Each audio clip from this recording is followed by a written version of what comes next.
The story begins with a girl trapped inside a cage. The king arrives with his noble friends and commands the girl to sing for them. Arya is the last remaining siren on Earth. The sirens are monsters known for their ability to bewitch others with their song. But instead of living in glory, Arya is forced to become the king's pet and has to sing until she coughs out blood. The girl is in despair and begs a god or demon to help her. She doesn't expect that her wish will really come true. Our heroine is reborn into the past. Arya returns to her 10-year-old self, and this time, she will change her fate. The girl watches as the servants force her new husband into the room.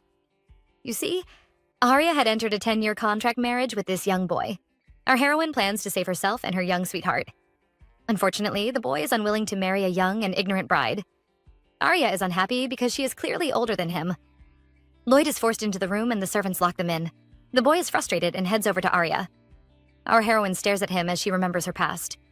In her former life, Lloyd was known as a demon who killed his whole family at 18. He sold his soul to the devil and was even accused of killing the emperor. But Arya is the only one who knows this man was her savior.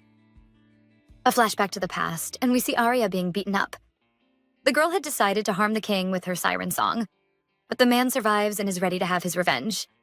He is about to stab her when Lloyd suddenly appears. The Grand Duke kills the king with a single strike and frees Arya from her prison.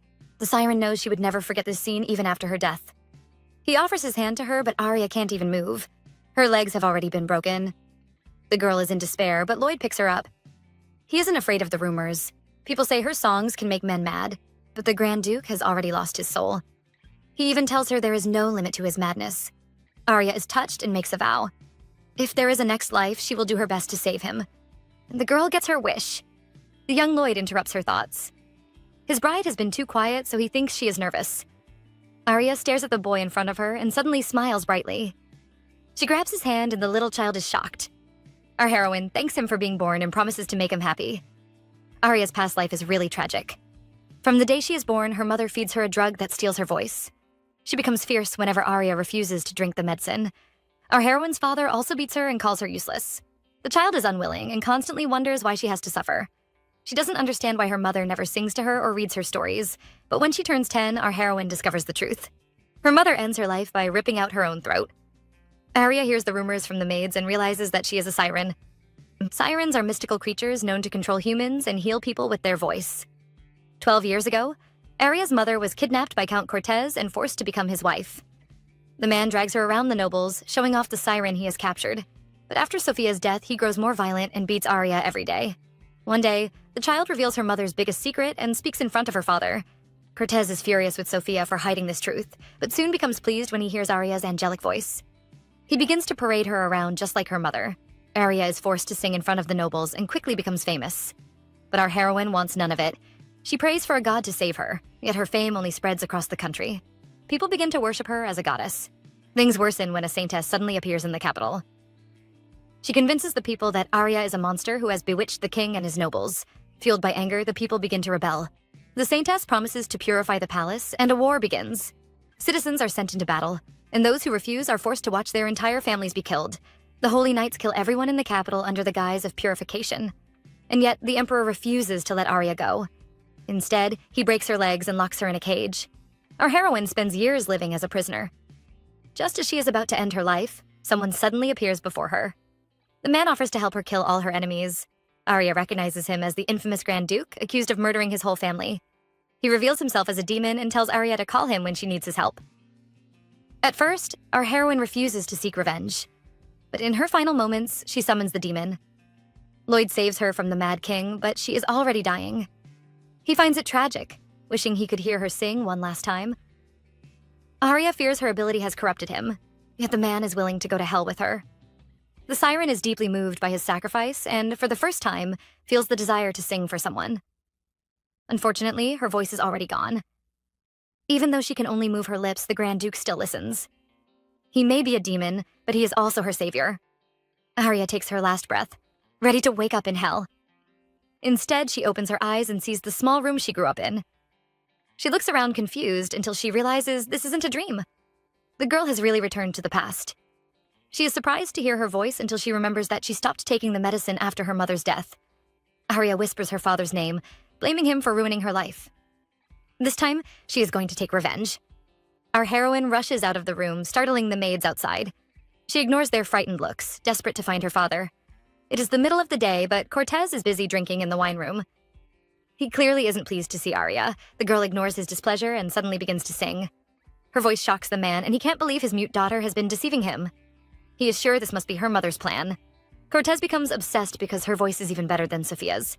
He plans to make her his puppet, using her to control the empire. The man falls at her feet, begging Arya to sing again. But the girl only smirks.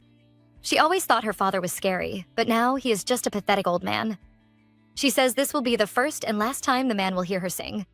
The Count is confused until Arya says she will make him forget everything. She immediately begins to sing, but this time, she controls his mind to forget the past. Cortez is unwilling because he knows this voice will bring him success. Unfortunately, he can't resist the siren's power and soon loses his mind. Arya stares at the defeated man without pity. He is still in a daze as she asks about his biggest secret. The mermaid tears. Cortez tells her the location and even hands over the keys.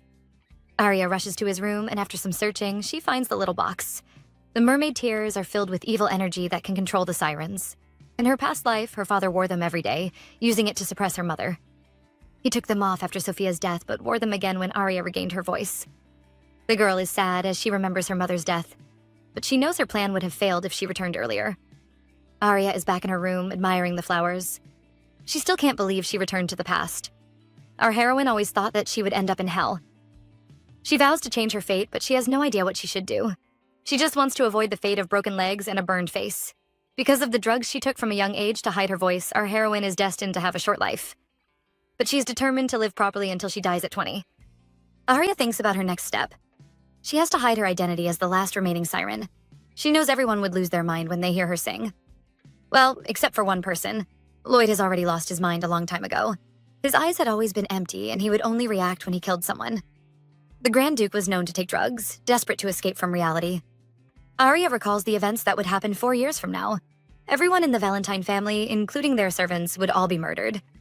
The people even gave the incident a name, calling it the Valentine disaster. As the only surviving member, Lloyd would become the family head, but people would also accuse him of being the suspect.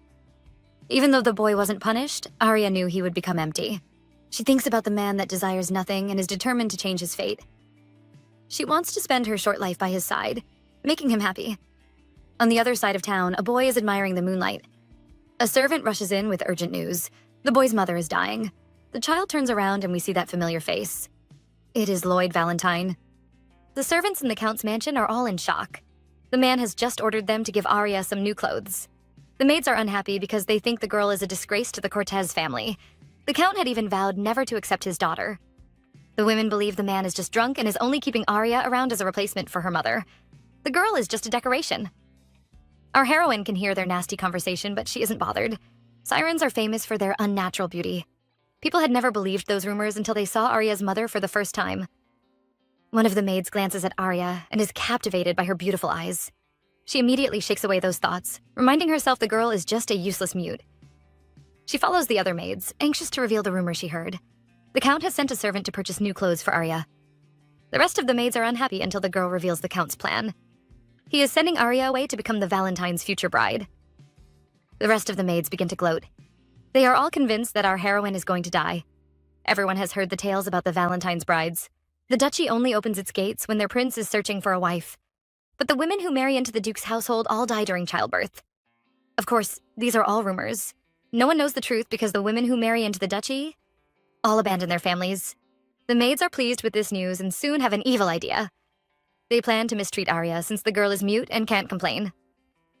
Our heroine glances at the foolish maids, wondering if she should teach them a lesson just like her father.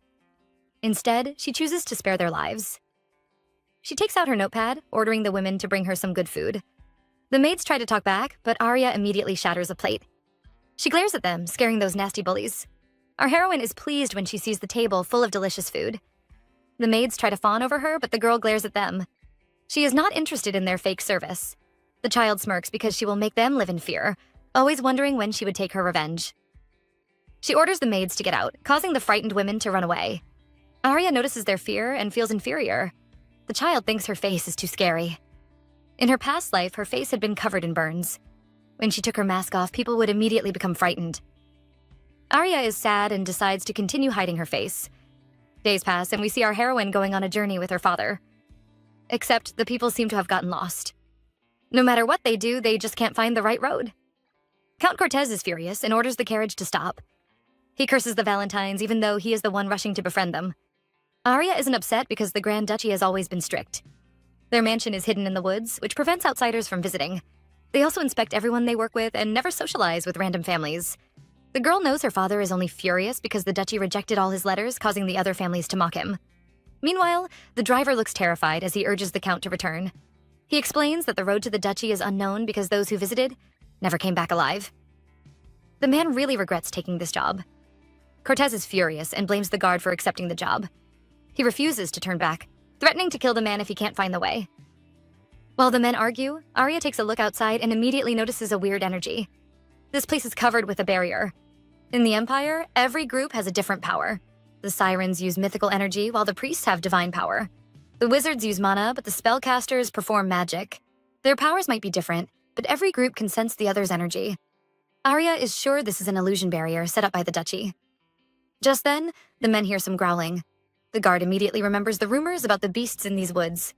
Cortez is scared and blames the man for hiding the truth. They are all terrified, but it is too late. Arya hears their screams and knows a battle has begun. Arya slips on her mask and steps outside to take a look. She immediately sees the injured bodies of her father's guards. Opposite her, we see a man wearing a dark cloak, surrounded by huge wolves. He is clearly unhappy with the unexpected visitors. Our heroine knows she is in trouble. She notices his familiar gray eyes and immediately feels nervous. Just then, the man orders his wolves to kill her. Arya falls to her feet and closes her eyes as she waits for her death. But instead of a wolf bite, she suddenly feels the large dogs licking her face. The poor girl is so confused, she has giant question marks floating over her head. Well, at least she is still alive. The man wonders if his dogs have suddenly gone mad. He flicks their forehead and they immediately hide behind Arya. They have totally forgotten about their master. The Duke is so shocked, he thinks his dogs have gone crazy. He studies the girl wearing a mask, wondering what sort of creature she is. His dogs are super fierce and only respect the strong. They only follow the Duke because he is the strongest person in this world. The man crouches down and studies the girl, wondering if she is stronger than him. He feels dissatisfied because no matter how he looks at her, she seems to be weaker than an insect. Arya knows the dogs are only friendly because sirens can communicate with animals. In her past life, her father had killed all the beasts around her, so she could never use this ability. The girl admires the huge dogs, and when she touches their fur, she immediately falls in love. Her pretty eyes even begin to sparkle. The Duke watches in disgust as the poor girl is almost buried by his huge dogs. He carries her like an insect, determined to take this strange girl back to his mansion. The group arrive at the estate, and the butler scolds the count for trespassing into the Grand Duchy. He says the man should be grateful to Arya because she saved his life. Meanwhile, the girl is more interested in the strange drink the man has given her. She touches the floating white object and immediately jumps at the feeling. The butler is confused by her reaction, but still secretly whispers that it is marshmallow. Our heroine hears the wrong name and is more curious about the strange object. The Grand Duke can't scold the little girl, so he orders his butler to feed the count's men to his hunting dogs. Cortez looks terrified, refusing to believe his loyal knights have turned into some dog food. He glares at Arya, blaming the girl for his misfortune. Instead, he sees two large dogs glaring at him. The man is immediately frightened. The butler reminds him that Arya is his savior, but her father remains silent. He only smiles when the butler offers to compensate him. The Grand Duke says they can give the count any amount he asks for. Cortez smirks with greed as he offers the Duke another deal. He is willing to sell his daughter to the Grand Duchy. He whispers from across the room, urging Arya to take her mask off. Our girl just watches him like a clown. The man is embarrassed but still insists on selling his daughter. The Duke wonders why Cortez had hidden his child, but the man claims the girl is mute. He thinks that will make her a good wife and even tells the Duke to cut off her arms since she can also write. The butler is really furious and accuses the count of insulting their family. The man slams the table, unwilling to take the blame. The butler warns him not to misbehave since they only accepted him because of his father. Arya stares at the butler, pleased by his insult. Her father has always hated it when people mention his genius father. The butler notices her stare and leans down, urging the little child to finish her drink. Arya can't understand why this strange man is so nice to her. She hears the dogs barking and is immediately convinced it is because of her siren abilities. Our girl is going to use that to her advantage. She shamelessly advertises herself, claiming to be good at taming animals. She can also learn things quickly, so she urges the butler to take her away. The count is displeased to see his daughter speaking up. He snatches her paper, warning the useless girl to stay quiet. He grabs her arm but sees 3 large dogs ready to attack him. Cortez grabs his daughter's hand roughly, warning the girl to stay silent. He sees the huge dogs glaring at him, but before they can attack, the Grand Duke punches his face. The man pulls Arya away and is prepared to buy her. Our heroine is excited, staring at the man in awe. He looks the same as her sweet Lloyd. Well, except for his long hair. The Duke is confused by the child's stare. He doesn't understand why this little child isn't afraid of him. He had just offered to feed people to dogs and had even threatened her life. Arya holds his cloth tightly, not frightened by his harsh words. She stares at him with bright eyes, determined to hold on to his golden thigh. The Grand Duke can't resist her cuteness and offers to make the payment immediately. The Count is stunned, but the butler is already used to his master's impulsive behavior. Valentine wonders if the man is unhappy, but his butler grins widely. He thinks Arya must be a good person since the dogs also love her. The poor girl is almost confused by his logic and believes the Duke is a good person. But then she remembers that good people don't feed others to dogs. The butler hands over 2 boxes of gold to the Count. Valentine warns the man never to appear in front of them again. He must also forget about Arya for the rest of his life. The Duke threatens to end the entire Cortez family if the man betrays his vow. The Count is still as greedy as ever as he tells them he has another request. He wants Arya's first daughter to be handed over to him. The Count is pleased with himself, but our heroine is furious. Her father is only asking for her child because he hopes her daughter will be a siren. He is still filled with evil ideas even after her brainwashing. The Grand Duke is also angry when he hears the Count's absurd request. He changes his mind and plans to feed the entire Cortez family to his hunting dogs. The butler leads the Count away before his boss can totally destroy him, but he also has another plan. He asks the torturers to take Cortez away and teach him a lesson. They will punish him for his foolish words and make sure he forgets about his daughter. Arya approaches the butler and he immediately changes from a scary gangster into a gentle grandpa. The girl marvels at his quick switch. The man leads her into a huge room and even apologizes for not preparing a better place. Meanwhile, our girl is in awe because this room is more fancy than the Imperial Palace. Just then, she sees a maid approaching. The girl introduces herself as Dana, the head maid and also Lloyd's nanny. The woman clearly loves cute things and is already eager to serve Arya. Our poor heroine is unused to such attention, and even her little fingers turn red. Dana apologizes for the prince's absence because the boy is taking care of his sick mother. She urges Arya not to be upset if the prince doesn't welcome her. Our heroine feels sad, afraid her little crush might not want his new bride. The maid tries to distract her, asking Arya to write down her favorite foods. Our heroine begins to write but finds it difficult. The poor girl has never tasted many foods and has no idea what she likes. The maid is waiting for a long list but only sees Arya asking for some warm soup. The child will be happy if she can have some warm soup that hasn't spoiled. Dana looks just as shocked as we are. The girl thinks the maid is disappointed, so she panics, trying to think of something she likes. She remembers her new favorite, the marshmallow, and quickly writes it down. Dana is confused until the little girl explains. She laughs because the child is too adorable. She still expects more, but our heroine is really out of ideas. She finally explains to the woman that she doesn't know many foods. She is afraid to look at the maid, expecting to see her disappointed face. But instead, she sees the woman crying. Arya doesn't understand why Dana is sad, so she offers to learn. Instead, the woman suddenly leans over and gives the child a big hug. I also want to hug her too. Arya is afraid the maid might be disappointed by her lack of knowledge. Instead, the woman leans over and gives her a big hug. She feels pity for the poor child and tries her best to comfort her. Arya is unused to such affection because she has been treated harshly from a young age. She chose to escape instead of taking revenge. But now Dana's hug makes her feel comforted. Our heroine closes her eyes in bliss. The next day, Arya is admiring the rainfall when Dana rushes in. She thinks her baby miss might be scared and worries about her. Arya isn't pleased by her new nickname. It is truly a crime to be short. She asks the maid not to call her a baby, but Dana only laughs at her. She even rubs our heroine's little head. Arya is stunned by her touch and keeps caressing her hair. She finally understands why the dogs love to be stroked. It really feels good. Dana finds her behavior amusing, offering to stroke her head again. Arya refuses, insisting that she isn't a baby. The maid laughs, wondering why the girl is staring out of the window. Arya's eyes sparkle as she says she was admiring the pretty flowers. The maid is surprised because the Duchess also likes flowers. She mentions the rare plants in the garden, and our heroine becomes curious. She stares at Dana with her sparkling eyes, begging to see the plants. The maid tries to refuse because of the heavy rain, but Arya's pretty eyes are just irresistible. She finally gives in, offering to prepare her clothes. She sees the pretty dresses that the Count brought over and asks the child to choose her favorite. Arya exposes her scummy father, revealing that she has never worn such pretty clothes. He only bought them because she was coming here. The look on Dana's face becomes scary, and she no longer finds the clothes cute. Arya is shocked by her sudden change as the woman says the dresses are rags. She is filled with a dark aura and asks the other maids to measure Arya for some new clothes. Our female lead wonders how her outing turned into a shopping spree, but she is pleased to hear people scolding her trashy father. Dana gathers the maids, giving them a new mission. They have to find the perfect clothes for Arya in an hour. The girls rush around, and our female lead is soon dressed in gorgeous clothes. She even has her own little umbrella. Dana is pleased to see the girl's happy face. She has another present and hands Arya a little rabbit mask. The child studies the bunny ears and becomes worried about Dana's weird taste. She tells the maid she isn't a baby, but Dana just laughs. Arya is confused, wondering why the woman made a mask and is so kind to her. The Duke also never forced her to reveal her face. The girl thinks they are trying to test her by acting kindly. Arya vows to remain calm, but her resolve crumbles when Dana suddenly pokes her soft cheeks. Our heroine's face immediately turns pink.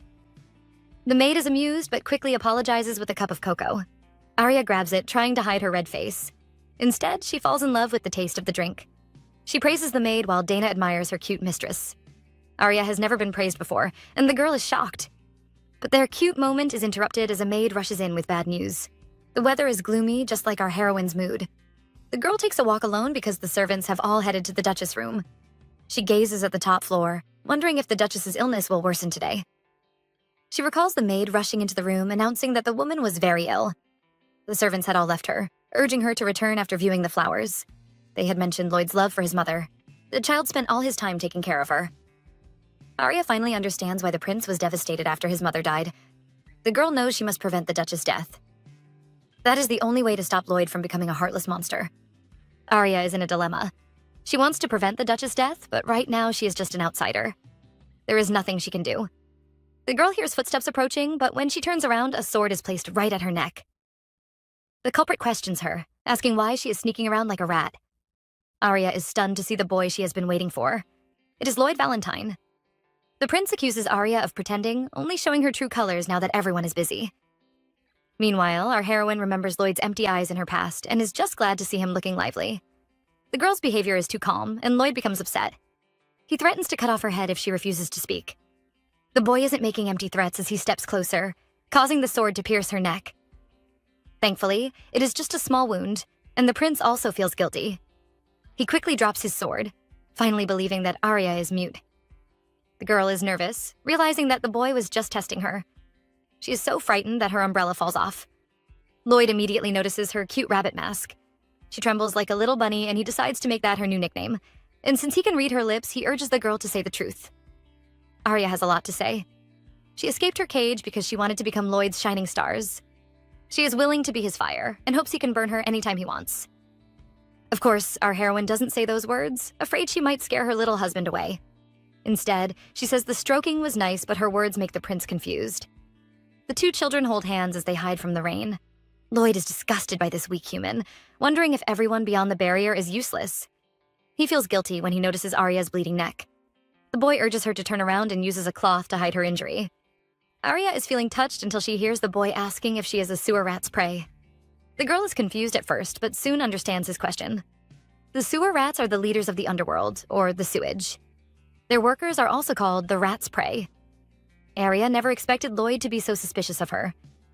She isn't upset because the underworld and the Valentines are long-term enemies. Lloyd finally reveals why he is so suspicious. People raised as the rat's prey are all mute. Plus, Arya's name isn't on the Cortez family list. The boy claims he has a way to identify the sewer rats. Arya is amazed because the rats have spread over the country. They could never be identified, which made the Emperor furious. She's eager to hear Lloyd's mighty method, only to hear the boy asking her to curse the organization. Lloyd reveals his way of identifying the rats and asks Arya to curse the organization. The girl is shocked by his ridiculous request, but he takes it as a sign of guilt. He drags out his sword, ready to end this sewer rat prey. Arya stops him and mouths the insult, before the impatient child can cut off her head. Lloyd is barely satisfied as he flings her hand away. He warns the girl to leave on her own because the duchy isn't safe for a weak child. And Arya is returning to her room when she hears some maids talking about Lloyd. They are afraid the boy will go on a killing spree because of his mother's condition. The Duchess's sickness has worsened, and the maids are afraid she might really die this time. The woman has mentioned her last wish and wants to be buried under a cherry blossom tree. Her only regret is not seeing the flowers again before she dies. The servants curse everything, unhappy about their master's death. Arya listens to their conversation, remembering the old cherry blossom tree she saw on her walk. The girl seems to be planning something. Our heroine indeed has a plan. She's going to sing the song of life. Arya has never sung outside because she was always gagged before leaving the house. She feels strange but still begins to sing. Something magical happens, as the withered cherry blossom tree suddenly begins to blossom. Arya ends her song and the old tree is now covered in pretty flowers. But our heroine suddenly feels dizzy. Her little body is still too weak to control her powers. Just then, she hears some noises and sees a few messenger birds flying around. She grabs one, whispering a little request into its ear. Arya watches as the bird flies away, heading towards the Duchess' room. The girl can't hold it anymore and finally collapses. Meanwhile, the bird arrives at the Duchess's window, frightening the poor maids. They try to chase the bird away, but it refuses to leave. The Duchess is soon distracted by their commotion. The girls explain the situation and the woman insists on seeing the stubborn bird. The Duchess orders the maids to assist her as she approaches the window. But instead of a bird, she sees the blooming cherry blossoms. The maids think it is impossible, but when they look outside, they really see the blooming flowers. The Duchess is in awe as she admires the sight. Everyone in the duchy calls it a miracle. Meanwhile, the miracle worker is now in danger. A suspicious figure sneaks into her room like a little thief. The prince watches the sleeping girl and feels a bit guilty when he tries to touch her. He recalls the events that just happened. A few hours ago, the mansion was nearly destroyed as the maids discovered that Arya is missing. Lloyd overhears their conversation and finally admits that he saw the girl. He is sure the weak child is hiding somewhere because he threatened her to get lost. The maids stare at him in condemnation, making the prince feel a bit guilty. He offers to search for the little bunny, and the maids urge him not to scare her away this time. Lloyd begins his search, but doesn't forget to scold the little bunny for leaving. He notices the blooming tree, and the child is shocked. He could have sworn the old tree was withered when he first passed by. The boy pinches his own face and feels the pain. He finally believes that this isn't a dream. Lloyd is admiring the flowers when he bumps into a little bag. He is sure it belongs to that stubborn girl. The boy believes there might be poison or weapons inside, but all he sees is a stack of papers. They are Arya's writing notes, and Lloyd scolds her for being too careless. He decides to take a peek, and they are full of Arya's feelings since she arrived at the mansion. The boy is amused by her wrong spelling of marshmallow, but his mood soon turns dark when he finds Arya's old notes. They are full of words like, "I'm not an imbecile," and "please don't hit me." The last note breaks our heart as the girl pleads for someone to love her. Our female lead finally wakes up and sees a large crowd standing beside her bed. The maids all look worried, but Arya isn't used to their behavior. Dana feels pity for her weak and fragile miss. She caresses the child's head, and our heroine is pleased by her touch. Her cute face almost makes the servants faint. Arya remembers her important mission and sits up, frightening poor Dana. She asks about the Duchess, but the maid assures her the woman is fine. She mentions Lloyd's visit and hands over the storage bag he brought. Arya is relieved to have her bag, but when she opens it, she spots a new pen. The girl is confused because the pen looks very expensive. Dana thinks it might be a gift from Lloyd. Arya is impressed by the duchy's wealth. She notices something else inside the bag, but it isn't a gift. It is a note from Lloyd warning her to get lost. Our heroine is frightened as she thinks the pen might be her farewell present. She asks Dana for advice, but the maid only laughs. She tells the child the prince has ordered them to bring over all kinds of desserts. But our female lead isn't happy to hear this. The girl is afraid this might be her last supper. Arya is forced to take some bitter medicine for her sickness, but the maids reward her with a jar of star candy. Our heroine has never tasted such sweets and is very curious. She takes a bite and her face immediately flushes with happiness. The maids receive another attack of cuteness, causing their poor hearts to nearly jump out. Dana arrives with some flowers and books to make her little mistress happy. Arya is admiring her presence when a group of men rush inside. Her maid says the 6 men will be her personal guards, and Arya is impressed. She notices a foul look on one of the men's faces and wonders if he was forced to be her guard. Our heroine is still thinking when she is suddenly attacked by a giant sneeze. The whole room freezes at the sound, making the girl wonder if something is wrong. A maid studies the 100 things to know about weak people and concludes that flowers are harmful. The women panic, gathering around to discuss. They take a look at their fragile miss and immediately get rid of the flowers. Arya is disappointed when she sees the empty room, but Dana is relieved. She has never taken care of someone from outside the barrier. The servants always mention a barrier, so Arya becomes curious. Dana explains that a barrier separates the Valentine mansion from the outside world. Because of this, the people in the duchy are stronger than others. Our heroine remembers that the giant dogs she saw were even bigger than normal wolves. The girl finally understands why Lloyd refused to let her stay. Dinner time arrives and the maids fuss over Arya, worried the bitter taste might upset her. They are afraid the girl might get food poisoning. Dana warns the maids to treat Arya like a newborn baby since the people outside the barrier are the weakest. Our heroine refuses to accept her baby status, but seeing the people caring about her makes her feel cherished. Just then, she hears a malicious voice condemning her weakness. Arya looks around, trying to find the speaker, and soon notices the mean knight. The man thinks Arya is weaker than him, and he smirks, feeling superior. He has no idea the girl is actually a siren with super hearing. His words are very unpleasant, and our heroine feels disgusted. She waves him over, but doesn't expect the man to mock her for being mute. The maids are enraged and are ready to fight him. But what frightens the man is the look of fear on Arya's face. The knight gives an insincere apology, saying he is just worried about Arya's health. The maids are furious while our heroine glares at him. She suddenly asks about his age, and when he says he is 24, she scolds him for being useless. She points out that her health can get better, unlike his sick brain. The man has been completely roasted and is full of anger. He actually asks a 10-year-old child what she has accomplished. Arya glances at him once more, giving him a final blow. She says her goal is never to become like him. The knight curses Arya, but the room is soon filled with a cold aura as Lloyd appears. He is furious at the insult and immediately draws his sword. He is prepared to end the guard's life until he sees a nervous Arya shaking her head. Lloyd spots her injury and immediately becomes obedient. Well, a sword isn't the only way. The boy walks in with 2 huge panthers, threatening to end the knight's life. The man gazes at the dangerous animals and trembles in fear. He apologizes to Lloyd, but the young boy only scoffs. He orders the disobedient guard to kneel and beg for Arya's forgiveness. The man obeys, bowing in defeat. Arya finds his previous behavior useless since he still ended up in such a pathetic state, but the girl should worry about herself. A furious Lloyd scolds her for putting up with the man's behavior. Our heroine feels wronged because she really thinks she got her revenge. The boy ignores her, handing over a brass knuckle. Arya receives it in fear, wondering if it is used to beat people up. Lloyd explains that it is a symbol of his authority.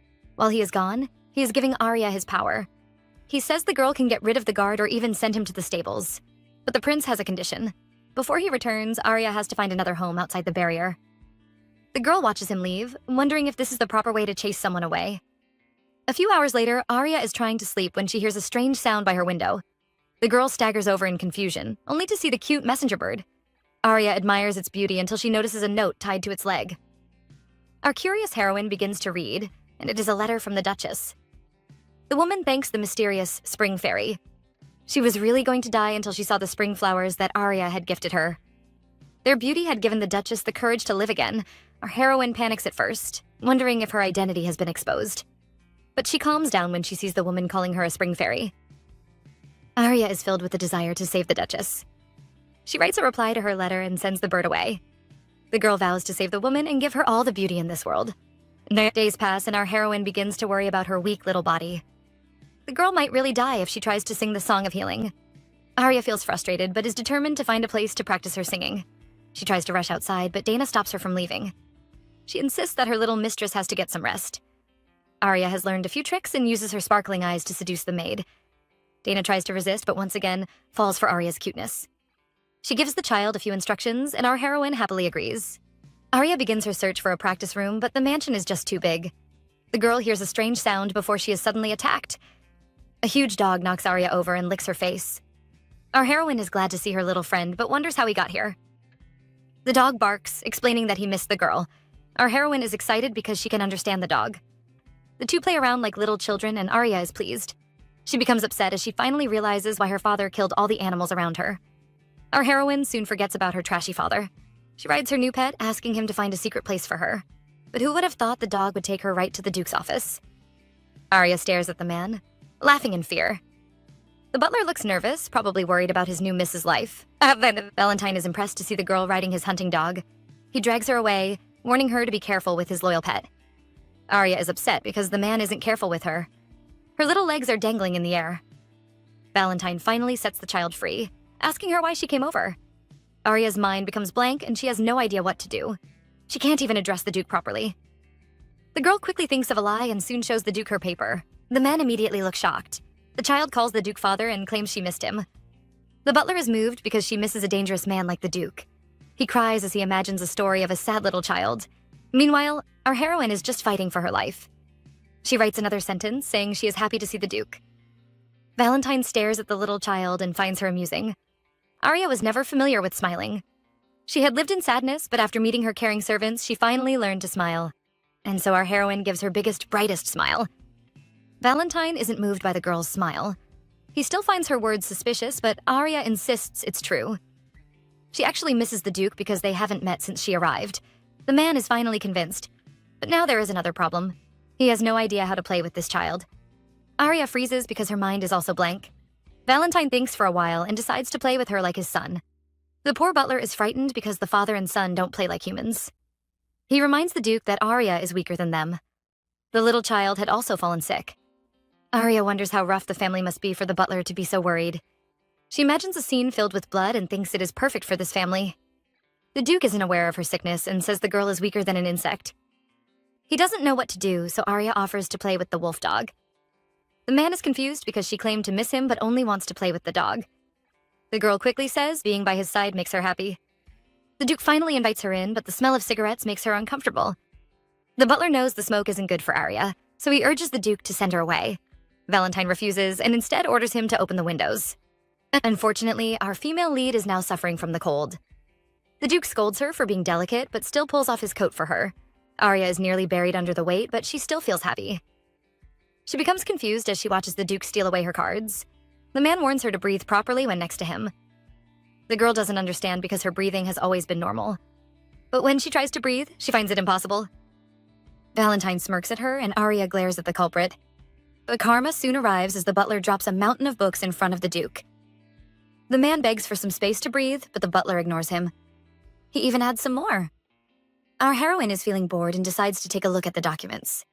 She looks shocked as she remembers a scene from her past. A group of people who had visited the duchy returned with a deadly sickness.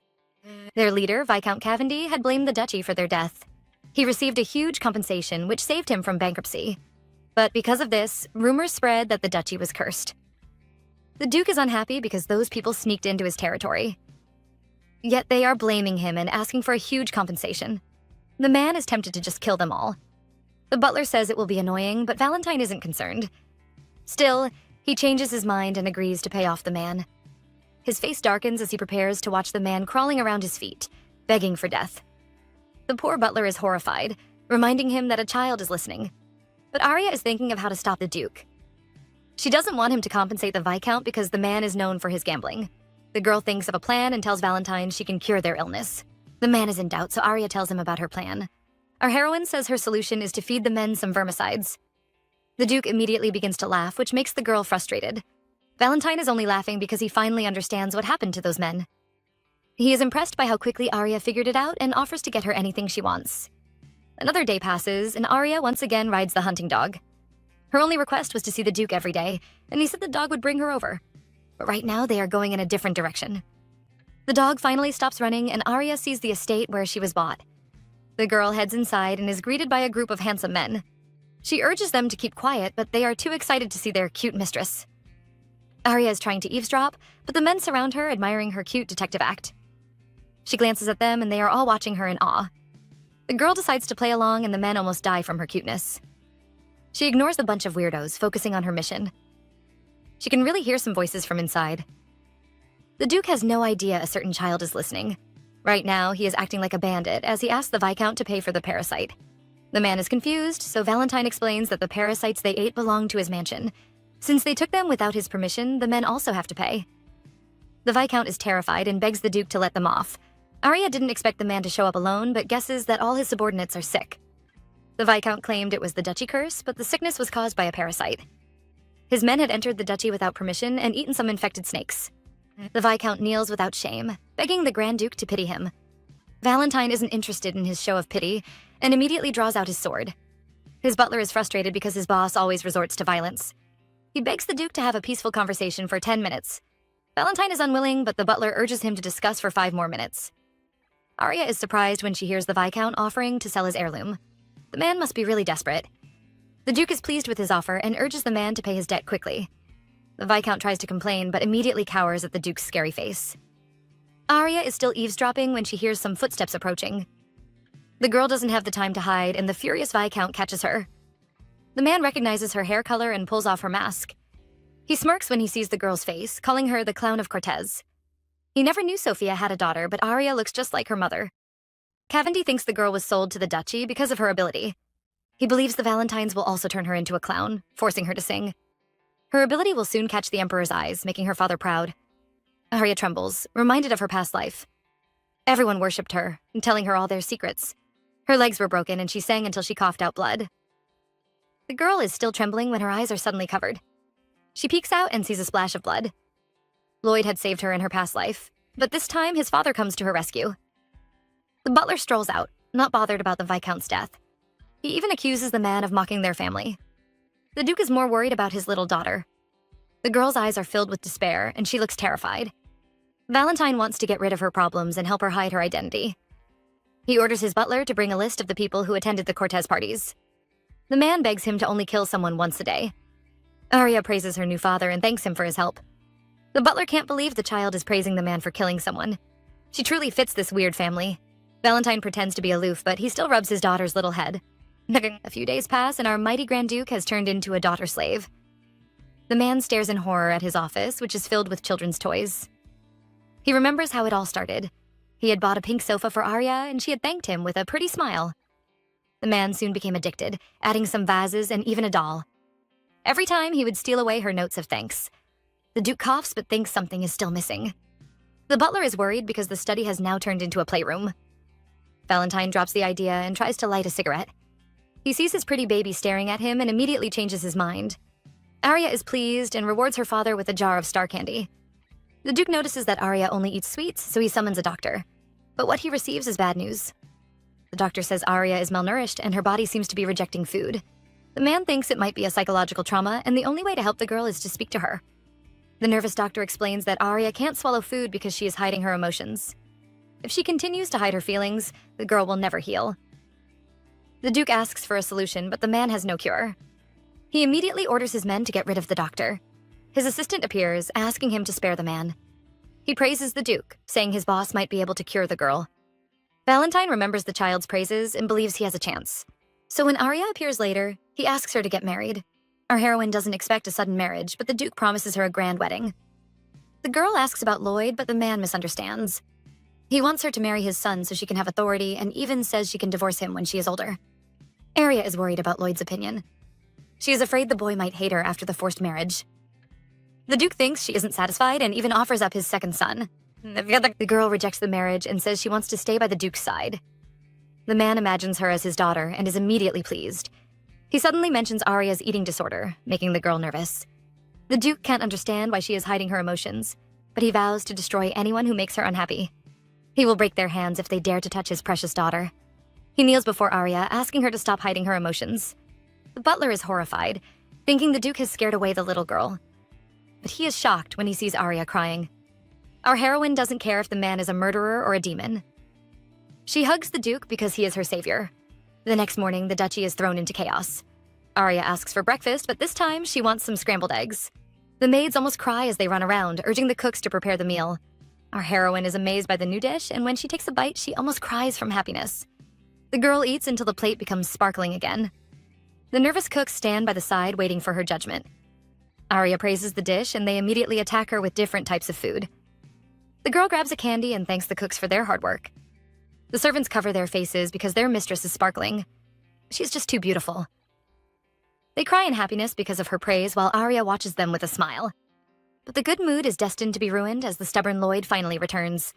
Lloyd returns to the duchy, but this time he isn't alone. He hears footsteps approaching and sees his younger brother. The two head into the mansion but are surprised to see it busy. It looks like they are making a new building. The boys are confused, they summon a servant. The man hands over a blueprint and we see a drawing of an amusement park. Lloyd looks annoyed, but his brother is excited. The servant explains that the Duke is building a playroom for the lady. More like a play building. Our male lead doesn't look pleased to hear this news. Since his father has lost his mind, the child decides to grant him eternal rest. Vincent is confused, wondering why they are sneaking around in their own mansion. The boys stop walking as they notice a pretty sight. Arya is sleeping in the garden, surrounded by many animals. Vincent is amazed, wondering if the girl is a forest fairy. He remembers that she is a siren and is impressed by her ability. The girl has tamed the stubborn beasts, and even the fierce Duke adores her. He stares at his brother, excited to see what might happen next.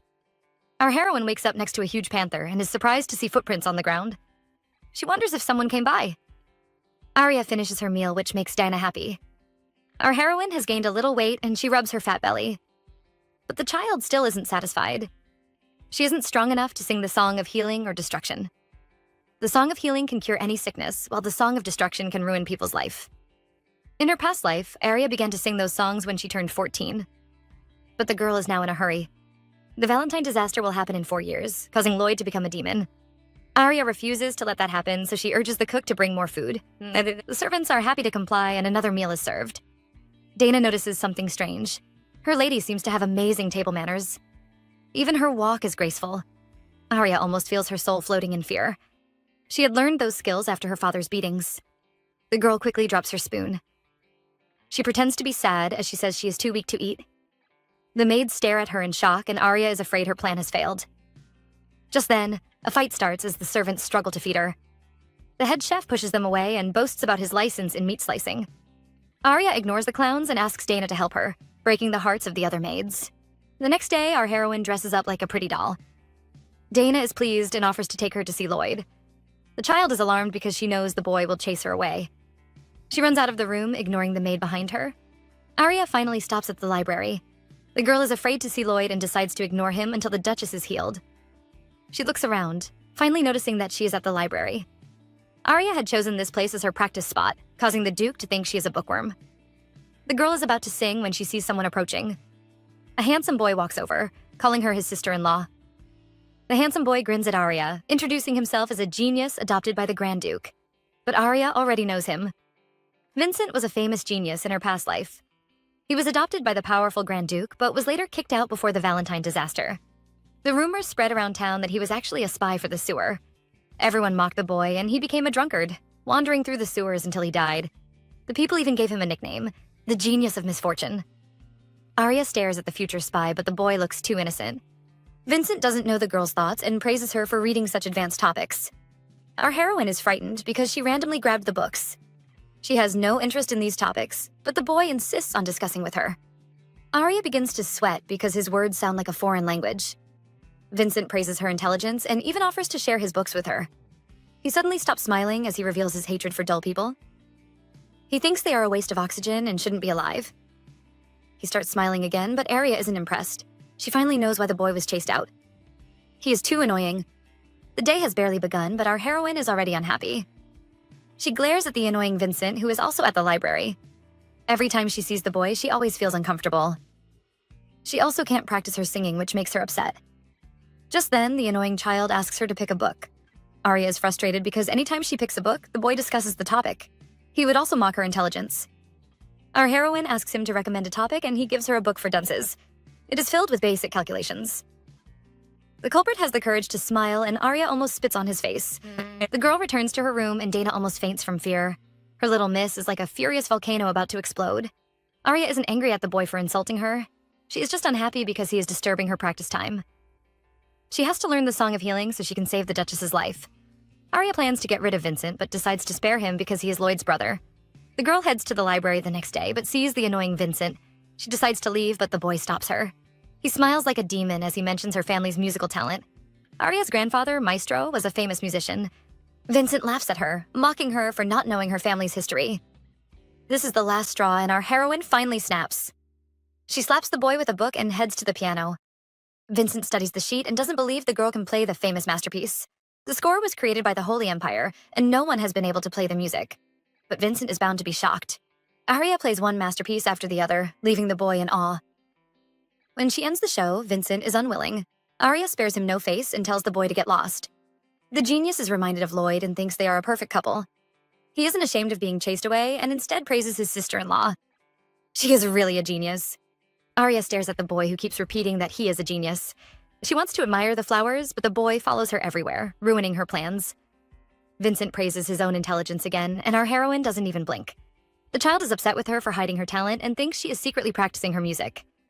Arya agrees because she has no time to explain, but Vincent only becomes worse as he accuses her of hiding her genius face. He acts shy as he praises his own looks. Our heroine believes the boy has gone mad. After all, there is only a thin line between a genius and a madman.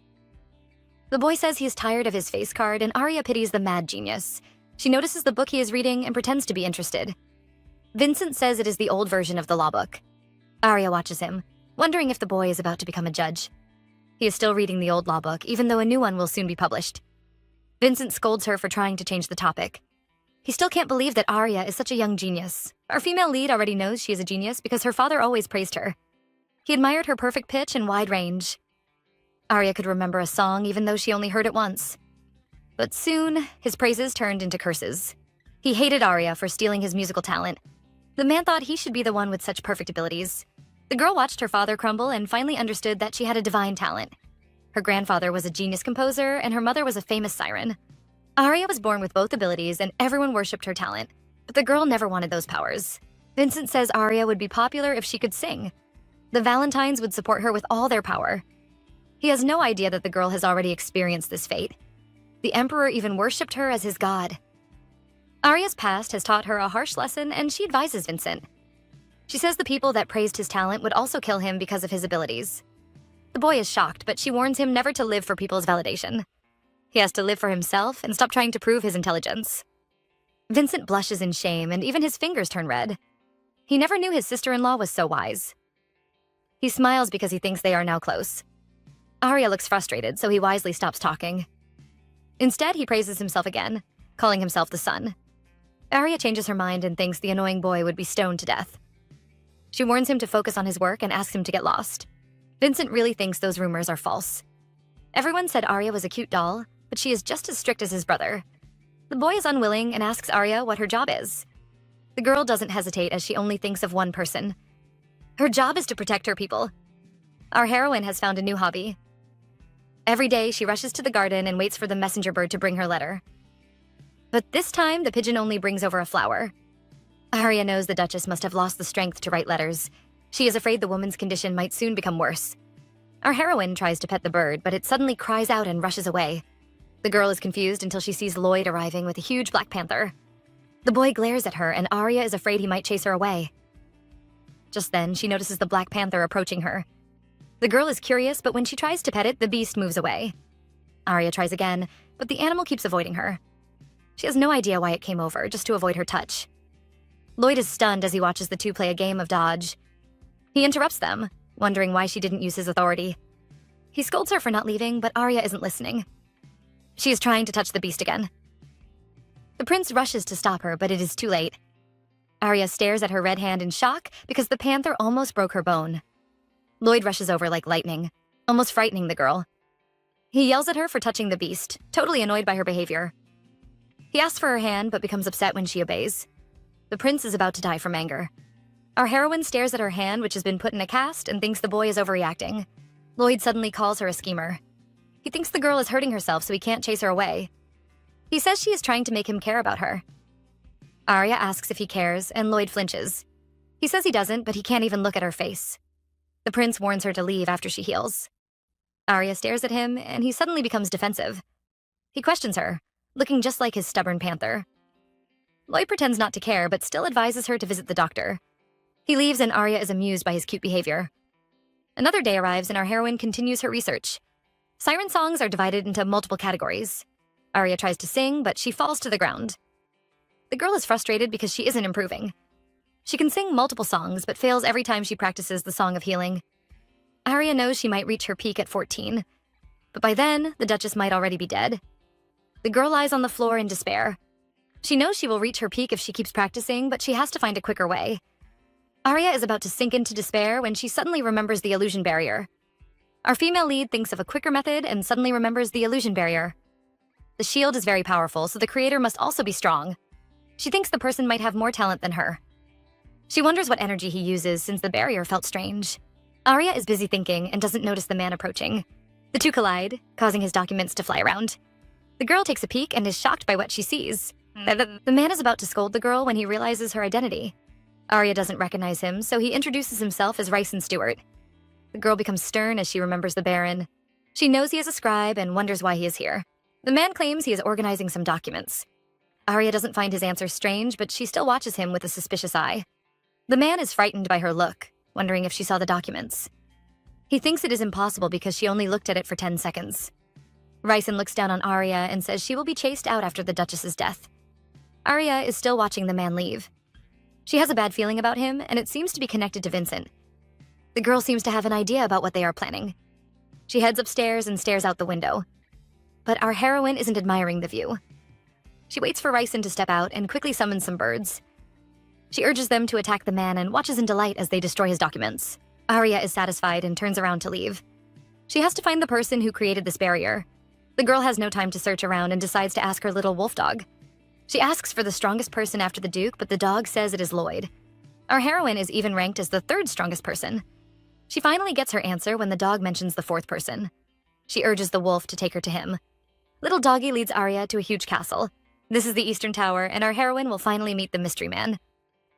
Arya is eager to meet the mystery man, but after knocking a few times, she receives no reply. The girl can clearly feel someone's energy inside, so there is only one explanation. The man is ignoring her. Well, our heroine isn't too bothered. She just has to smash the door and go in. Arya feels a little bad when she sees the broken door, but she still has to praise the culprit. Meanwhile, the owner of the castle is about to curse them out. Arya is just like Lloyd. Anytime he ignores the prince, the boy smashes down his door. The girl really picked the right family. Our heroine apologizes and says it was urgent. The man doesn't argue anymore and introduces himself as Kellen, a spellcaster. Arya is shocked because it is forbidden to borrow another's magical power. The Valentines are boldly breaking the law. She studies the criminal who doesn't look ashamed and even has his own tower. He really fits the demon castle. Kaelin also studies the girl. The man has some past trauma because other kids always call him a magician. He warns Arya not to call him that because he doesn't perform tricks. He pushes the girl out of his castle, but she immediately turns around and grabs his coat, refusing to leave. Arya shoves a paper into the man's face, asking him to explain the ways to control energy. Kaelin is surprised because he expected the girl to throw a tantrum, begging to learn magic like other children. He is impressed that she understands energy, but explains that not all humans can control their power. Someone who doesn't have a lot of energy will die if the power leaves their body. Only a few people can use energy. And Kaelin praises himself as a once-in-a-lifetime genius. Arya isn't interested in his story and wants to know how long it takes to control one's energy. Kaelin says 6 years, and our heroine looks disappointed. She can't wait for such a long time, so she asks the man to force open her core. Kaelin is silent for a while before he explodes, scolding the girl for being crazy. Arya might die if all the energy is drained from her body. The man has no desire to murder the future princess, so he warns her to stop those thoughts. The stubborn Arya knows this is the quickest method, so she begs the man to help her. Kaelin refuses because the people who train with this stupid method are those who have a lot of energy. He turns into a scholar and begs the girl to understand herself. Arya's energy is just too faint, and he is afraid she might drop dead a second after her core is opened. Kaelin advises her to give up and urges her to leave. Arya frowns, suddenly revealing her energy. The man is shocked because Arya's energy is just too huge. Humans can't have this much power, so he questions the girl. Arya knows she can't hide her identity because this man is the only one who can help her. And so our heroine finally speaks, revealing that she is a siren. Poor Kaelin is so shocked he can't hold back his curse. Arya reveals her identity as a siren, leaving the poor man in shock. He finally realizes that the girl has been hiding her mythical energy. Kaelin had found it strange at first because the energy she revealed was too weak to keep her alive. Arya actually doesn't need the man's help. Because she has the memories from her past life, she can control and hide her energy. She is only asking for help because her core is now blocked. Kellen covers his face in pain because Arya is just too abnormal. He becomes even more offended when she says she can control her energy. The girl has been using it even without a pathway. Kaelin is impressed by her talent, but still scolds her for misusing her energy. Arya looks sad and explains that she wasn't taught to control her magic. The girl would just sing until she coughed out blood. Kaelin is upset to hear this. Everyone knows the Count is like a puppet master. He kidnapped a siren and after forcing her to give birth to a daughter, sold the child away because she couldn't speak. The man scolds her father for being a scumbag. He is afraid Arya might have suffered, which is why she can calmly ask him to force her core open. He curses her father again, wishing the man was born as an insect.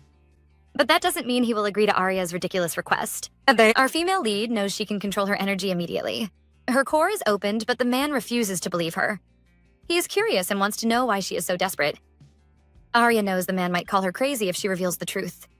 But this is the only way to convince him. Our heroine looks determined as she says she wants to change the future. Kaelin is in shock and quickly stops the girl before she reveals the secret. He is sure she has received a prophecy but has no desire to hear about it. Arya is surprised because most people will be curious about the future.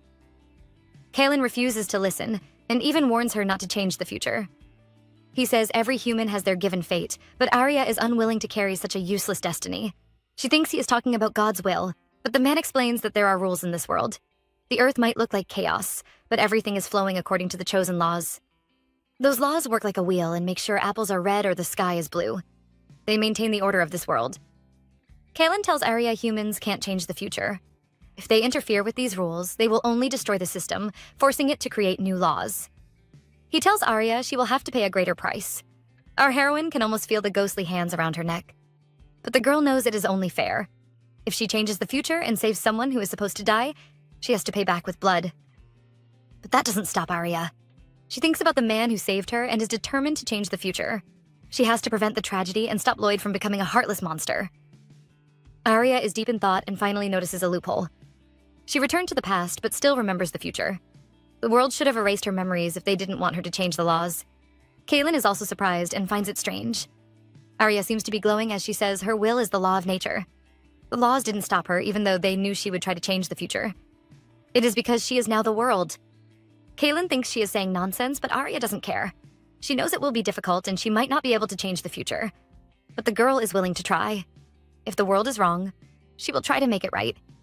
She refuses to sit around waiting for disaster to happen just because she is afraid of a price. Kaelin is shocked by her courage. He wonders if the girl is just a naive child who truly thinks she can change the world. He doesn't understand why she still believes in the world even though she's been hurt. The man decides to give her a chance to prove herself. Arya grins and asks for permission to leave the duchy. But the only way to do that is to use a transportation scroll. These scrolls can move people between continents and cost more than an estate. Kaelin is upset as he glares at Arya, who has stolen one from him. He keeps peeking at the scroll, unable to leave his baby. He offers to make a doll to replace the girl, and Arya agrees. The man urges her to return quickly because those tricks won't be able to deceive the two masters. He will be dead if they find out. Kaelin doesn't know if he is doing the right thing.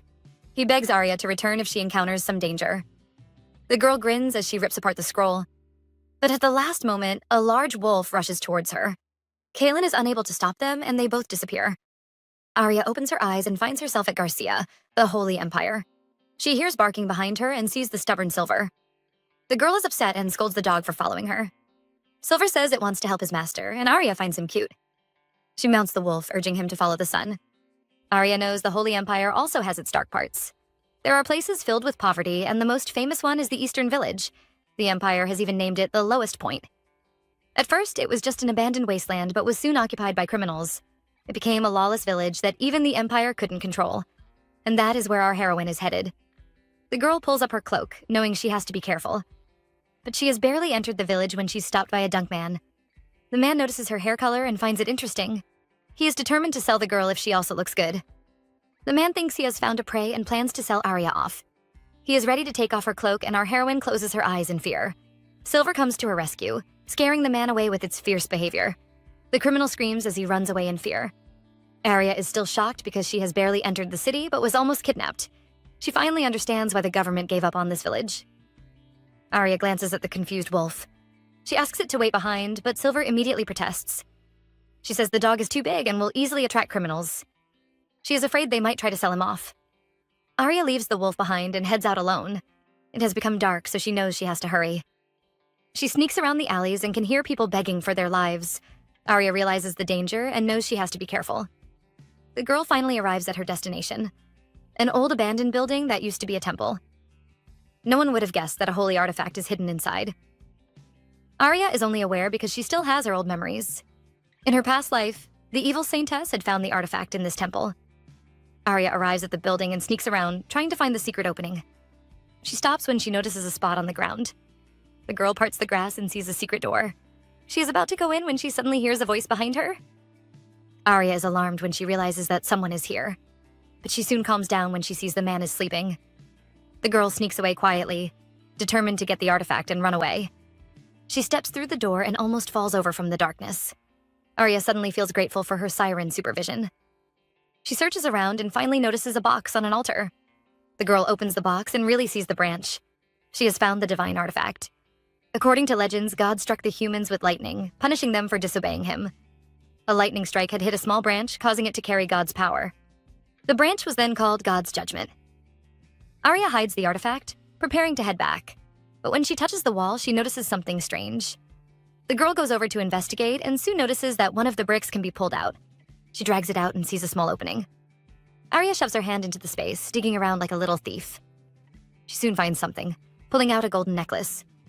Our heroine finds it familiar because the saintess wore it in her past life. She is confused because the necklace has no divine power, but she still insists on taking it away. The girl, tired after her robbery, climbs out of the hole. But her eyes widen in fear when she sees a group of men waiting for her. Arya knows she is in trouble when she sees a bunch of criminals. They snatch the box away, excited to see the treasure she found. But they become disappointed when they see a small branch. They thought the girl was searching for treasure and had been waiting for her to arrive. The men become excited again when they remember that Arya is still here. Since they didn't find any treasure, they can just sell the child. Arya's cloak is removed and the men are stunned by her beauty. They imagine the people they could sell her to and immediately look happy. They even tease the child. Our heroine is upset and glares at the men. She didn't plan to reveal her abilities, afraid of standing out. But since there are no guards around, she decides to erase the men's memories. The criminals have no idea they are in danger and plan to take Arya away. The girl is about to sing when she hears a loud voice. A young, handsome boy arrives, dressed like a knight. The criminals become alarmed when they notice the boy's uniform. He belongs to the Empire's holy knights. They watch him like a strange creature, but relax when they notice his young face. The boy scolds them for bullying a child, but they aren't afraid. They even threaten to capture him too. The knight draws his sword, preaching to them about God. The criminals almost fall over from laughter. They mock him for talking about God, and it makes the boy furious. He charges at them, determined to teach them a lesson. The criminals all look frightened, and we expect to see the men lying on the floor in defeat. Instead, we see the knight bleeding from all parts of his body. Well, at least he tried. Arya stares at the foolish boy, wondering why he came over when he can't even fight. She finally notices his squire uniform and is sure he is just a new soldier. In Garcia, it is easy to become a soldier even without abilities. The criminals plan to sell the boy and are afraid his injured face might lower their price. Arya won't allow that to happen. Since the boy helped her, she is going to save him. The girl blows a whistle, startling the men. They are about to scold her when they notice something approaching. A giant wolf dog jumps out of the woods. Arya thinks the dog is going to eat the men and quickly closes her eyes.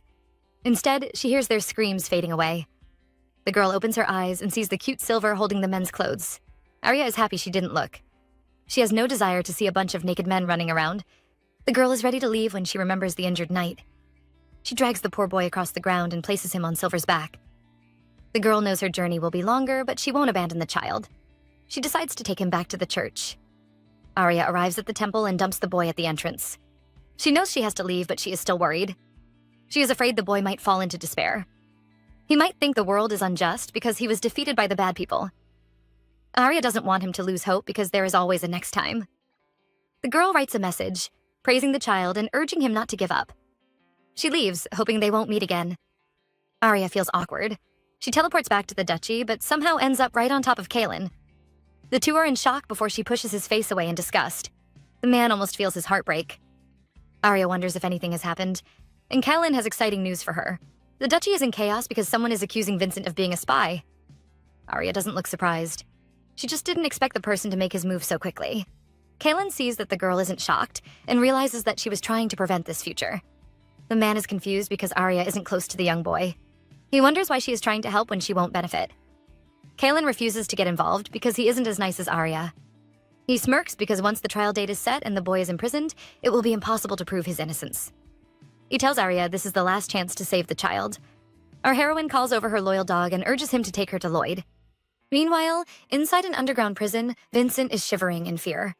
He watches the Duke as the man questions some sewer rats, asking if they have seen his face before. A mean-looking lord is feeling nervous. He never expected the Duke to find some sewer rats, but he smiles because it will also work in his favor. Valentine questions the rats, threatening to take away their master's business if they refuse to tell the truth. The men are terrified and finally confess that they have seen Vincent. When the boy was young, he was popular in the sewage because of his beautiful face. The Grand Duke can feel his head aching. He remembers the first time he met Vincent. The young child had crossed mountains alone without any weapons, just to arrive at the duchy. He was covered in wounds and was wearing rags.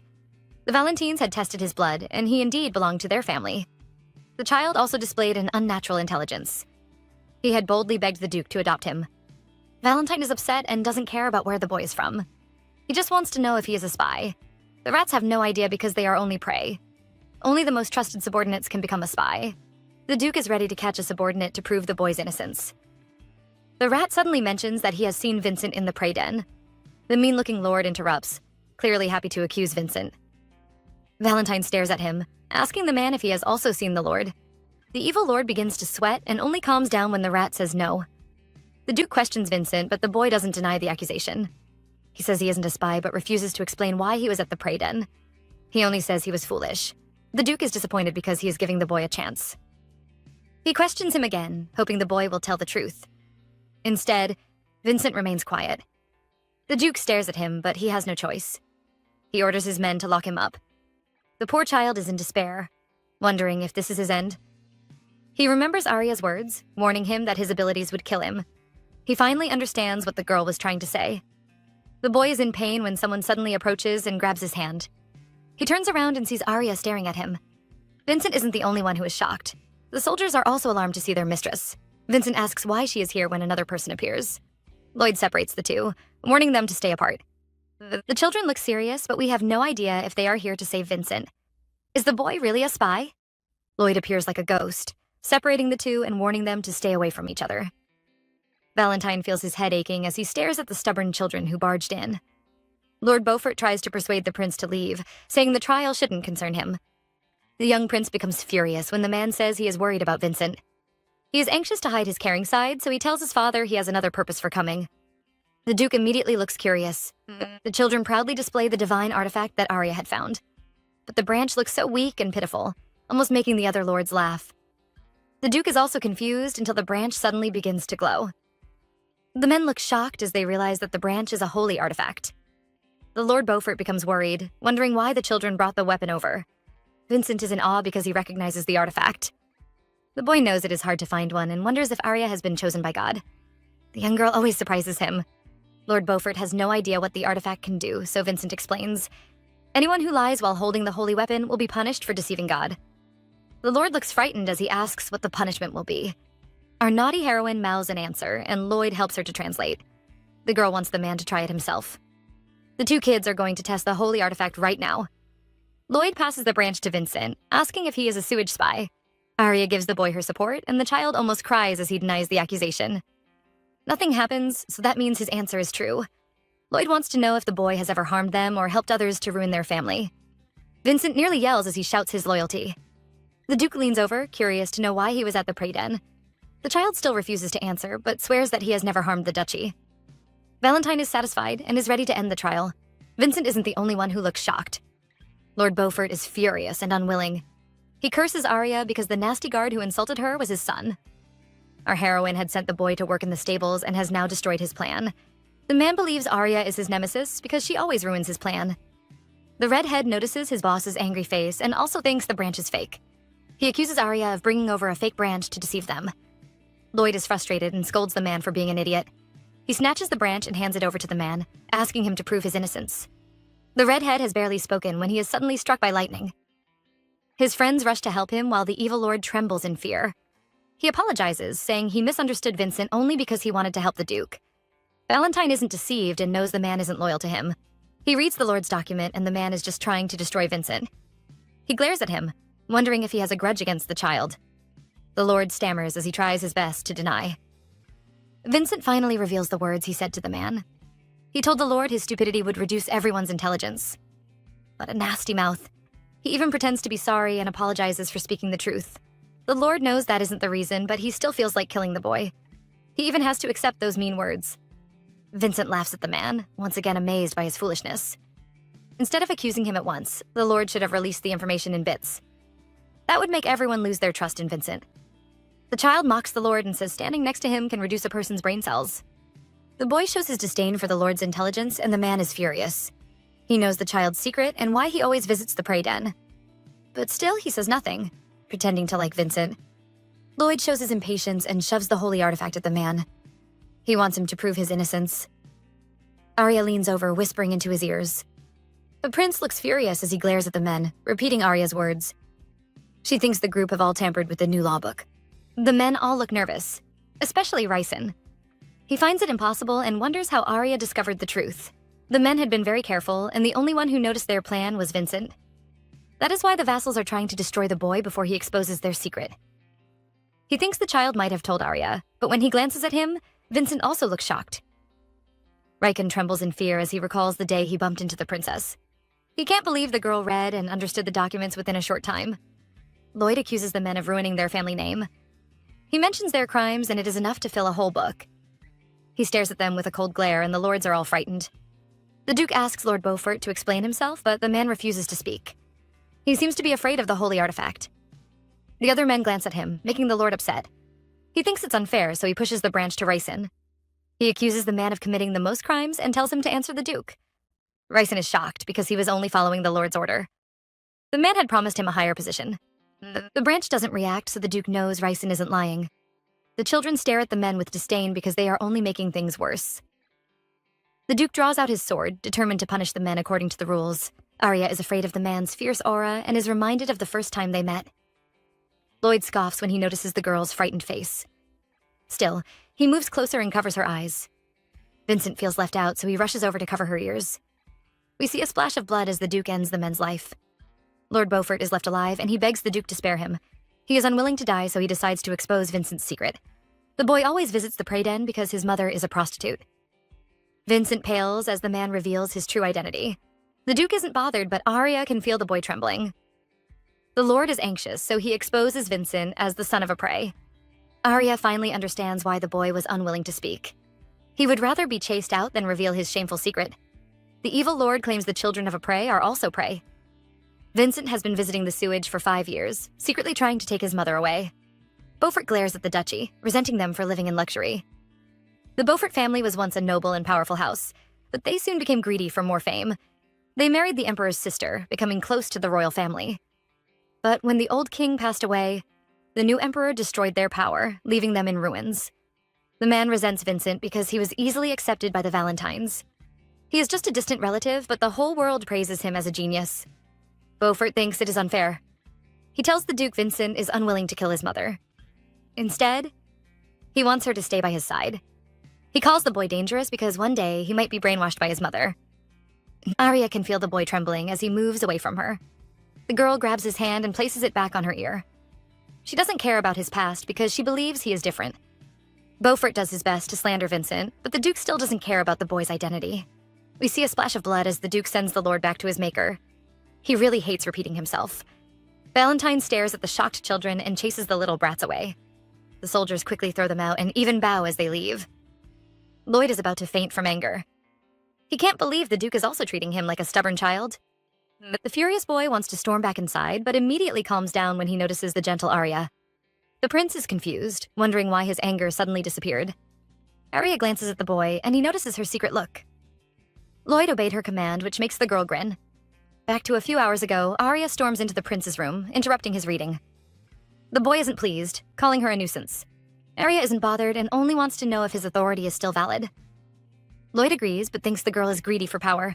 He is waiting for her to reveal her true colors, but receives a bigger shock. The girl asks him to obey her command.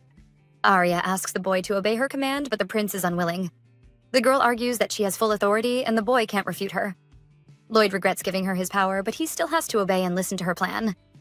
The kids leave the prison while Lloyd thinks about Arya.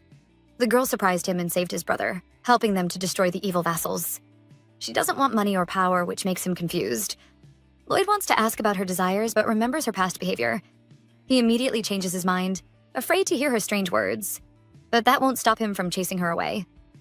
The boy notices and stops the nervous Vincent, promising to speak to him later. The younger prince agrees with a nervous smile and Lloyd leaves. Arya notices the sad boy, so she goes up to him, trying to give him some comfort. The girl understands why he refused to reveal his identity. The boy was desperate because he didn't want others to look down on him. He thought he could never escape from his shameful past. Arya admits that the boy now seems a little cute. But she still thinks his shameless bragging is going to end his life. Vincent is a bit terrified because this sounds more like a threat. The girl rubs his little head and he immediately turns red. Arya leaves, but the boy still can't forget that touch. Our female lead is back at the library, missing the little nuisance. Vincent hasn't showed up for days, so she thinks he is still shocked. She thinks about the past, wondering if the duchy searched for the boy after he returned to the sewage. The girl hears a knock as the handsome brat appears again. Vincent has some good news for her. The Duke and Lloyd have rescued his mother from the sewage and moved her to a safe place. Arya is surprised, but finally gets her answer. The Duke and his son must have searched for Vincent in her past life, but the only thing they met was his cold corpse. The girl considers this a step to changing the Valentine disaster. Vincent interrupts her thoughts, curious to know why she helped him. Arya says she always helps her people, and the boy thinks he is one of them. He becomes upset when she says she only did it for Lloyd. The boy wants to become her family, but Arya refuses to give him a chance. He almost turns into a small volcano, which makes the girl amused. She tells him to work hard, but the boy only pouts. She threatens to change her mind, so he promises to put in more effort. Chapter 32. Kaelin is currently regretting his life. Arya looks unbothered while the poor man is sweating. The two stand before the Duke, who questions them about the holy artifact. He doesn't believe the girl found it in Kaelin's tower. The spellcaster blames Arya for dragging him into this mess, but says she begged him for the artifact. The Duke is furious because Arya has never asked him for anything. A dark hole appears behind him when he hears that she is begging another man. Kaelin almost dies from fright and quickly changes his words. He says the girl politely asked for the artifact.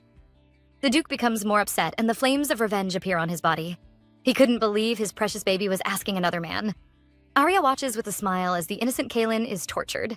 The spellcaster manages to survive and the two return to his castle. Arya hands over the necklace and he confirms that it has no power. Instead, the necklace can suck out people's energy. It is just like the infamous magic swords that kill people by absorbing all their energy. Kaelin believes the necklace will kill its owner just like those swords. Arya is confused because Veronica was wearing such a dangerous necklace. She believes it didn't affect her because she is the saintess. Kaelin tries to insert his magic power, but the necklace rejects his energy. Arya tries out her mythical power, but the pendant still refuses to light up. The girl guesses that it needs divine energy.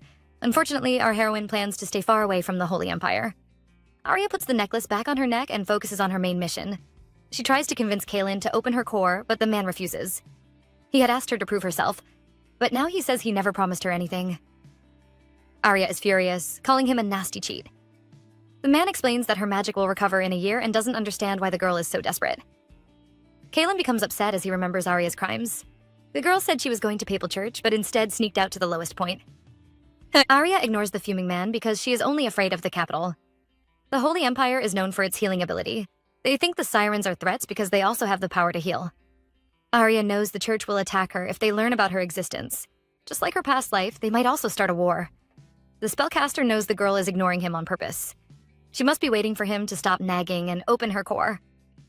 Arya doesn't argue, which makes the man annoyed. He thinks the girl is rushing to her death, so he refuses her request. Arya tries to stop him, but the man vanishes. Our female lead is annoyed, so she decides to take her revenge. She begs Silver to bite the man's butt for her. The girl refuses to give up and vows to make Kaelin open her core. Arya is taking a stroll through the garden. She feels worried because the Duchess has stopped sending her letters. Just then, it begins to rain. Our heroine is lost in her thoughts when she suddenly feels someone protecting her. She turns around only to see the little prince. Arya is surprised to see Lloyd standing behind her. The boy is afraid the girl might get sick again. He scolds her for always standing under the rain like a flower. Arya tries to defend herself until he points out that she isn't avoiding the rain. The girl keeps quiet because she is just too lazy to move. Arya watches the flower, making the boy wonder if she doesn't get bored. She always stands in the garden every day. Our female lead is actually waiting for the Duchess's letter, but she can't reveal this secret. She remains silent, ignoring the fuming Lloyd. The boy feels frustrated and regrets coming out. The two are interrupted by an anxious maid who rushes over with bad news. She wants the boy to follow her because the Duchess is having a seizure. Lloyd is upset, but it gets even worse. The doctors think the woman might not survive this time. Arya knows the Duchess will die, but didn't expect it to happen so quickly. The girl is unwilling and is going to threaten Kaelin to open her core. Arya turns to leave, but Lloyd grabs her hands and stops her. The girl is confused because the boy remains silent. He examines her wound and suddenly says he will prepare a house for her in the duchy. Lloyd is willing to give her anything she wants no matter what it costs. Arya doesn't have time for such nonsense and tries to break free. She orders the boy to let go, but he only hands her his umbrella, urging her to leave. He tells her to find her maid as he walks away. Arya returns to her room and sees an upset Dana. The maid kisses her forehead and urges her to sleep. But our heroine can't get any rest. She knows her rebirth is a miracle, so she must use this chance to save the Duchess. The girl is determined to create a miracle. So while others are asleep, our heroine sneaks around the house. She looks for Silver, but the loud dog almost causes them to get caught. She warns the wolf to keep quiet as he takes her to Kaelin's tower. Kaelin can't believe his ears when Arya tells him her plan. He even asks the girl to repeat her words. Our female lead says she is the only one who can cure the Duchess's illness and begs the man to open her core. Kaelin knows he should reject the girl. The Duchess is destined to die today, and stopping that will only destroy the laws. But the man can't refuse Arya. He stares at the girl's pretty eyes and can feel his resolve weakening. Kaylin slaps his own head, convinced that he has gone mad. Kaylin is sure he must have gone mad. He knows the girl might die if he opens her core, so he decides to create a fake path. The man will activate her core for a little while. Arya is surprised because she thought he would refuse her again.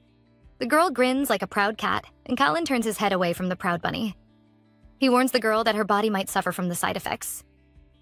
Arya still looks unbothered, which frustrates the spellcaster. He can almost feel himself aging. He thinks about his demon boss and begs the girl to return alive.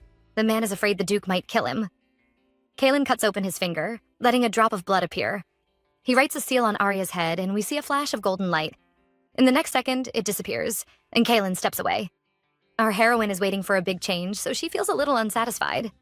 The man doesn't give her a chance to think. He snaps his finger, and the girl can feel herself vanishing. Arya screams in fear, afraid she might get caught. The next moment, she appears inside the Duchess's room. The girl expects to see the Duke or Lloyd, but the place is empty and quiet. She approaches the bed, but hears the Duchess chasing her away. The woman's voice might be weak because she is dying, but it is still filled with the strength of a knight. The Duchess hears someone approaching and warns them to get lost. Arya stands still as she remembers the rumors from her past. The Duchess would stop her husband and son from visiting her when her sickness worsened. The men, unable to protect their beloved, would go on a killing spree. Arya has no idea why the woman pushes her family away. She might be afraid of showing them her weak side. The girl keeps approaching, making the Duchess furious. But when she looks over, she only sees a little child. She becomes confused, wondering how the girl managed to sneak in. Arya notices Sabina's thin hands, which are almost as tiny as the holy branch. She feels sad as she imagines the vibrant woman from the past. The girl vows to heal the Duchess and immediately begins to sing. Sabina falls into a trance when she hears the song. She sees herself in an empty garden. The woman coughs out blood, expecting to meet her end. But when she looks up, she sees a magnificent building. The Duchess wakes up from her daze and is shocked to see herself alive. She immediately glances at the young girl, certain the child is the Fairy of Spring. The Duchess calls Arya the Spring Fairy, making the child afraid. She is worried about her identity being exposed. But then, the woman suddenly closes her eyes and falls asleep. Arya is relieved, but in the next second, she suddenly coughs out blood.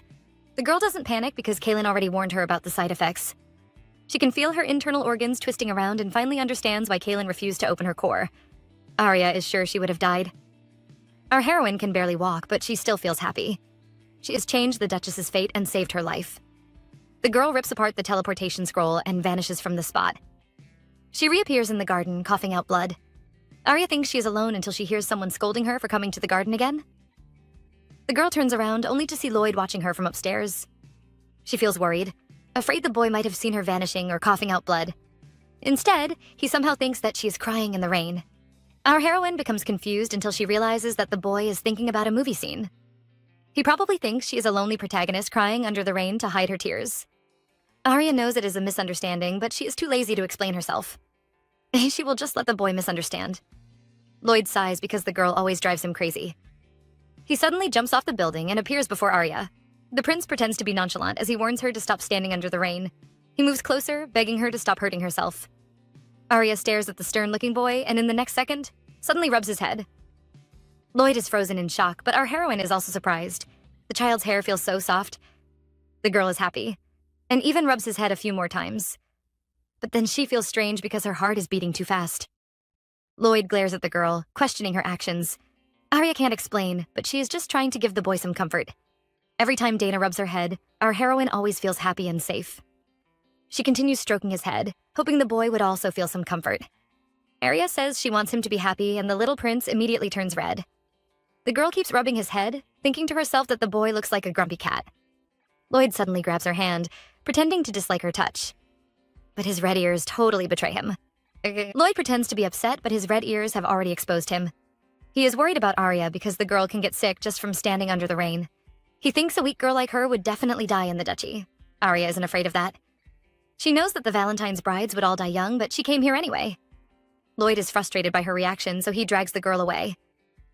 The children hold hands as they return to the mansion. The maids notice their wet clothes and immediately panic, afraid the kids might get sick. Lloyd buries Arya with a huge blanket, unwilling to see her sad puppy face.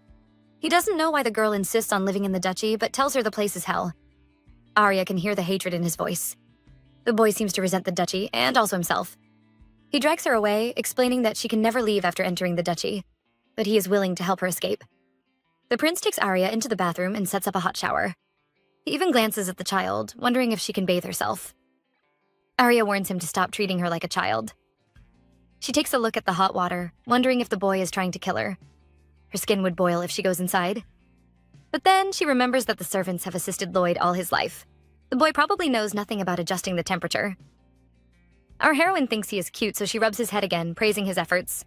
Lloyd's hands are red as he pushes her naughty fingers away. He tosses her clothes at her as he rushes out of the room, but Arya can still feel him waiting for her outside.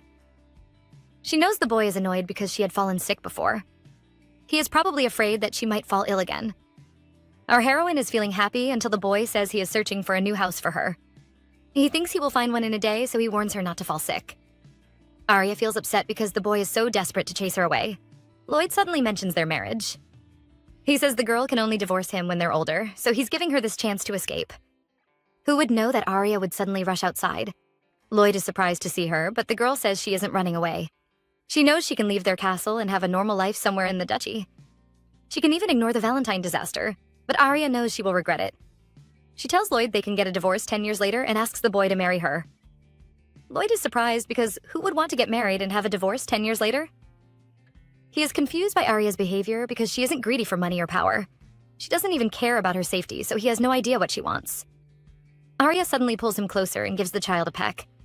They both stand in silence, shocked by this sudden action. The prince touches his cheek and immediately turns red. Our heroine, feeling guilty, quickly runs back into the bathroom. She pretends to be deaf, ignoring the boy screaming at her to open the door. But Arya can't ignore her racing heart. Dana rushes into Arya's room, afraid her little miss might have fallen sick. Instead, she sees a strange scene. The little girl looks fine, but the prince has a dark look on his face. The maid becomes defensive, accusing the lord of threatening her mistress. Arya doesn't stop her because after that peck, she also thought her life was in danger. She glances at Lloyd, who is surrounded by a dark, evil energy. Yep, the boy is still furious. Dana notices their weird energy and becomes curious. Lloyd frowns, but ends up sighing in frustration. He scolds the reckless bunny, who pretends to be innocent. The prince rubs his face and almost reveals that this is his first kiss. Unfortunately, Arya catches on and becomes nervous. She thought the boy would be like the other nobles who greet others with a kiss. The girl can't control her curiosity and asks the dreaded question. We can see the flames of fury rising above the prince's head. But the next second, he suddenly calms down and asks Arya why she is so desperate to marry him. Our heroine knows her answer will determine her future. She will either be chased out or allowed to marry Lloyd. The girl decides to be honest, revealing that she is trying to make her savior happy. Lloyd is confused by her reply, but before she can explain, a servant rushes in screaming about a miracle. The man eagerly announces that the Duchess has woken up. Lloyd is surprised, but only thinks that she has passed through the worst stage. The servant stops him and explains that the Duchess is now healthy. Our male lead doesn't believe him, accusing the man of saying nonsense. But Arya can see his hands trembling as he grips his sword. The servant swears that the Duchess is healthy and is only a little weak from staying too long in bed. Lloyd eagerly leaves to see his mother, and our heroine is left alone. The girl suddenly stumbles as she falls to the ground. For some strange reason, she feels very sleepy. The child closes her eyes, happy to see their fate being changed. But the next day, the girl wakes up in pain. Her whole body seems to be on fire. She hears someone beside her and opens her eyes to take a look. To our surprise, we see the little prince. Lloyd is upset to see her crying so much. Arya knows she unconsciously cried because of the pain. She feels grateful that she didn't make any noises. Lloyd notices her wet mask and is afraid the girl might have a fever. He wants to take it off, but Arya immediately turns her head away. The boy becomes shy and says he wants to see the face of his future bride. The girl is shocked by his words and the two sit in silence. The next second, they both turn away in shame. Arya questions the boy, wondering if he is really going to marry her. The prince turns red as he confirms their marriage. Lloyd confirms their marriage, which surprises Arya. She really thought the boy might chase her away this time. He has always despised the weak because they remind him of his mother. The girl feels guilty, so she explains that she wasn't trying to manipulate him.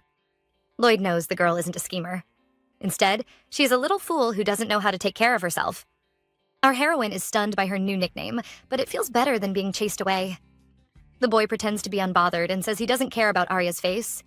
He keeps calling her a bunny, making the girl wonder if she really looks like a rabbit. Our heroine knows she can't hide her face forever, but she is afraid that the boy might chase her away when he sees her ugly face. Lloyd is shocked by her words, but he soon turns red. He tries to hide his pink ears as he says he doesn't care about her face. He almost reveals his crush, but quickly changes his mind. The boy asks for permission to take off her mask. Arya agrees, but she can't stop trembling. She is scared her ugly face might really frighten the boy away. The girl tries to calm down, but when he takes off her mask, she immediately blushes. Lloyd's ears turn red, and he is stunned by the beauty in front of him. His heart races as the blush spreads all over his face. Arya stares at him with those gorgeous eyes, and the boy nearly faints. He slaps a cloth over her face, leaving the poor girl confused. Lloyd changes the topic by introducing himself. He also wants to know her full name. Arya suddenly realizes how messed up their reunion has been. The couple don't even know each other's names. The girl says her name, and Lloyd keeps repeating it. He resumes his job of taking care of her, urging his bride to get some rest. Over at the Holy Empire, the knight who helped Arya is finally awake. He hears someone calling his name, so he opens his eyes. A pretty girl sits by his side with red eyes. The boy is shocked because it is the Saintess Veronica. He sits up but nearly falls over from the pain. The girl urges him to stay still, afraid his illness might worsen. The knight is touched by her concern but wonders why she is crying. The Saintess wipes her tears, pretending to be worried about him. The knight is shocked and stares into her brown eyes. In the Holy Empire, people with great divine power are always worshipped. Their sparkling gold eyes represent their strong ability. Meanwhile, people with brown eyes have the lowest divine power. Veronica clearly belongs to the lowest point, but the girl is still loved by everyone. The whole empire treats her like a princess. The Saintess might have the lowest divine ability, but she is adored by everyone. Gabriel is just a weak squire who might be kicked out at any point. Still, the Saintess has always been kind to him. The knight stares at her, wondering how anyone could dislike such a goddess. The girl claims she found him unconscious and even moved him over to the clinic. She apologizes for waking him up, revealing how worried she was. She was afraid the boy might die. Gabriel feels sad, blaming himself for being too weak. He doesn't want the Saintess to cry for a useless person like him. Veronica pretends to be upset when she hears his words. She glares at the boy, telling him how important he is to the Empire. Gabriel cowers at the fierce look on her face. The Saintess sighs, curious to know what happened to him. The boy tries to recall the past. He must have fainted because the last thing he remembers is being beaten up. He thinks about the poor child, but knows she must have been sold as a slave. The boy tells Veronica the story, blaming himself for failing to save the child. He feels inferior because he was born at the lowest point. The pontiff had saved him, changing his name and giving him a chance to become a knight. But the boy still believes he is useless. Veronica watches the grieving child and suddenly leans over to hold his hand. She tells him not to blame himself, which surprises the boy. The Saintess says he is right and urges him not to doubt his path. Now those words sound a little familiar. Still, the knight is touched by her encouragement because he has been waiting to hear those words. The girl caresses his face, telling him to always trust her. Secretly, she smiles like a demon. The Saintess also seems to have been reborn. She knows the weak boy will grow up to be stronger than the pontiff. The girl is filled with excitement and almost pierces Gabriel's eyes. She only stops when the knight cries out in pain. Veronica shows her trust in him and asks him to become her follower. Gabriel is surprised by her words but believes the girl recognized his strength. He kisses her hand and vows to always support her. He will obey her command even at the cost of his life. The Saintess has a malicious smile on her face. She hides her smirk as she pulls the boy closer to heal him. Gabriel recovers instantly, but the girl knows it is his hidden power that helped him. She leaves with a bright smile, urging the boy to recover quickly. But when she returns to her room, her smile immediately turns into a dark aura. The girl glances at a paper on the table and heads over to pick it up. It turns out to be our heroine's note. The trashy Saintess had stolen Arya's advice. Veronica feels no remorse and even says God is helping her. She clearly stole someone's credit but still shows disdain for the person. She rips the paper apart and even throws it into the trash. Such a shameless person. Days pass, but our heroine isn't getting better. She wakes up to voices inside her room, and when she takes a peek, sees Vincent and Lloyd. The boys study some documents as they worry about her health. Lloyd hasn't heard a word from her until his brother reminds him the girl is mute. The prince feels embarrassed, but he can't control his feelings. He is afraid the girl is hiding her pain. Vincent fails to catch his brother's words, but Lloyd refuses to reveal his caring nature. Instead, he scolds the innocent boy for being too noisy. Vincent feels a little upset, because the couple always treat him harshly. Lloyd shows no remorse and warns the boy to focus on his work. Arya listens to their silly conversation, wondering why the boys are here. Our male lead takes another glance at Arya, noticing that she is crying in her sleep again. He gently wipes away her tears, worried about the girl's health. Vincent suddenly speaks up and says she might be having nightmares. He blames Lloyd for always touching her while she sleeps. The prince looks guilty, but still insists that the girl is too weak. His brother explains that sirens have stronger minds but weaker bodies. He thinks the couple might not be suitable for each other. Lloyd is surprised and asks for an explanation. Vincent claims that the two are like poison and will ruin each other. The sirens are known to manipulate people's minds using their enchanting songs. Even if the girl is mute, her siren powers will still affect Lloyd. On the other hand, the Valentines have weaker minds and stronger bodies. Because of this, they can easily fall into madness. If Arya and Lloyd get together, the girl would be able to control his mind. Even if she doesn't try, her powers will still affect the prince. But Vincent isn't too worried. He believes Arya isn't the type to control people's weakness. Lloyd also refutes his brother, claiming those words is nonsense. The boys have no idea that Arya is also listening. She recalls her conversation with the Saintess in her past life. Veronica had accused her of making people mad with her music. Arya can't imagine anything worse than the events of her past life. But the girl will be broken if Lloyd also loses his mind after becoming addicted to her songs. Our heroine knows the prince is different from the Mad King. A few songs aren't enough to make him addicted. Still, she vows never to sing in front of him. Poor Kaelin is really regretting his job. Lloyd glares at him, causing the grown man to feel nervous. The child says the doctor couldn't determine the cause of Arya's illness, so he recommended the spellcaster. Kaelin nervously explains that the girl's energy is messed up. He turns away in fear as he reveals that her internal organs have nearly been destroyed. Lloyd is filled with a dark aura as he asks the man to explain properly. Kaelin curses the doctors for giving him such a hard job. He says Arya's energy is too weak, causing the girl's body to be too fragile. Because of that, Arya would need to take some potions to control her energy. Lloyd finally calms down because their family also has to take such potions. Kaelin prepares over the drug, ready to call the servants to feed Arya. Instead, the prince grabs the bottle and says he will do it himself. Kaelin is surprised but quickly steps out. Behind him, Lloyd keeps staring at the bottle. Arya wakes up to see a blurry figure in front of her. When she looks closely, it turns out to be Lloyd. The boy pulls her up and gently feeds her the medicine. Our heroine is shocked and cleans her eyes properly. Yet the scene in front of her doesn't change. The boy even caresses her cheek, making her wonder if this is just a dream. The next day, Arya finally wakes up feeling better.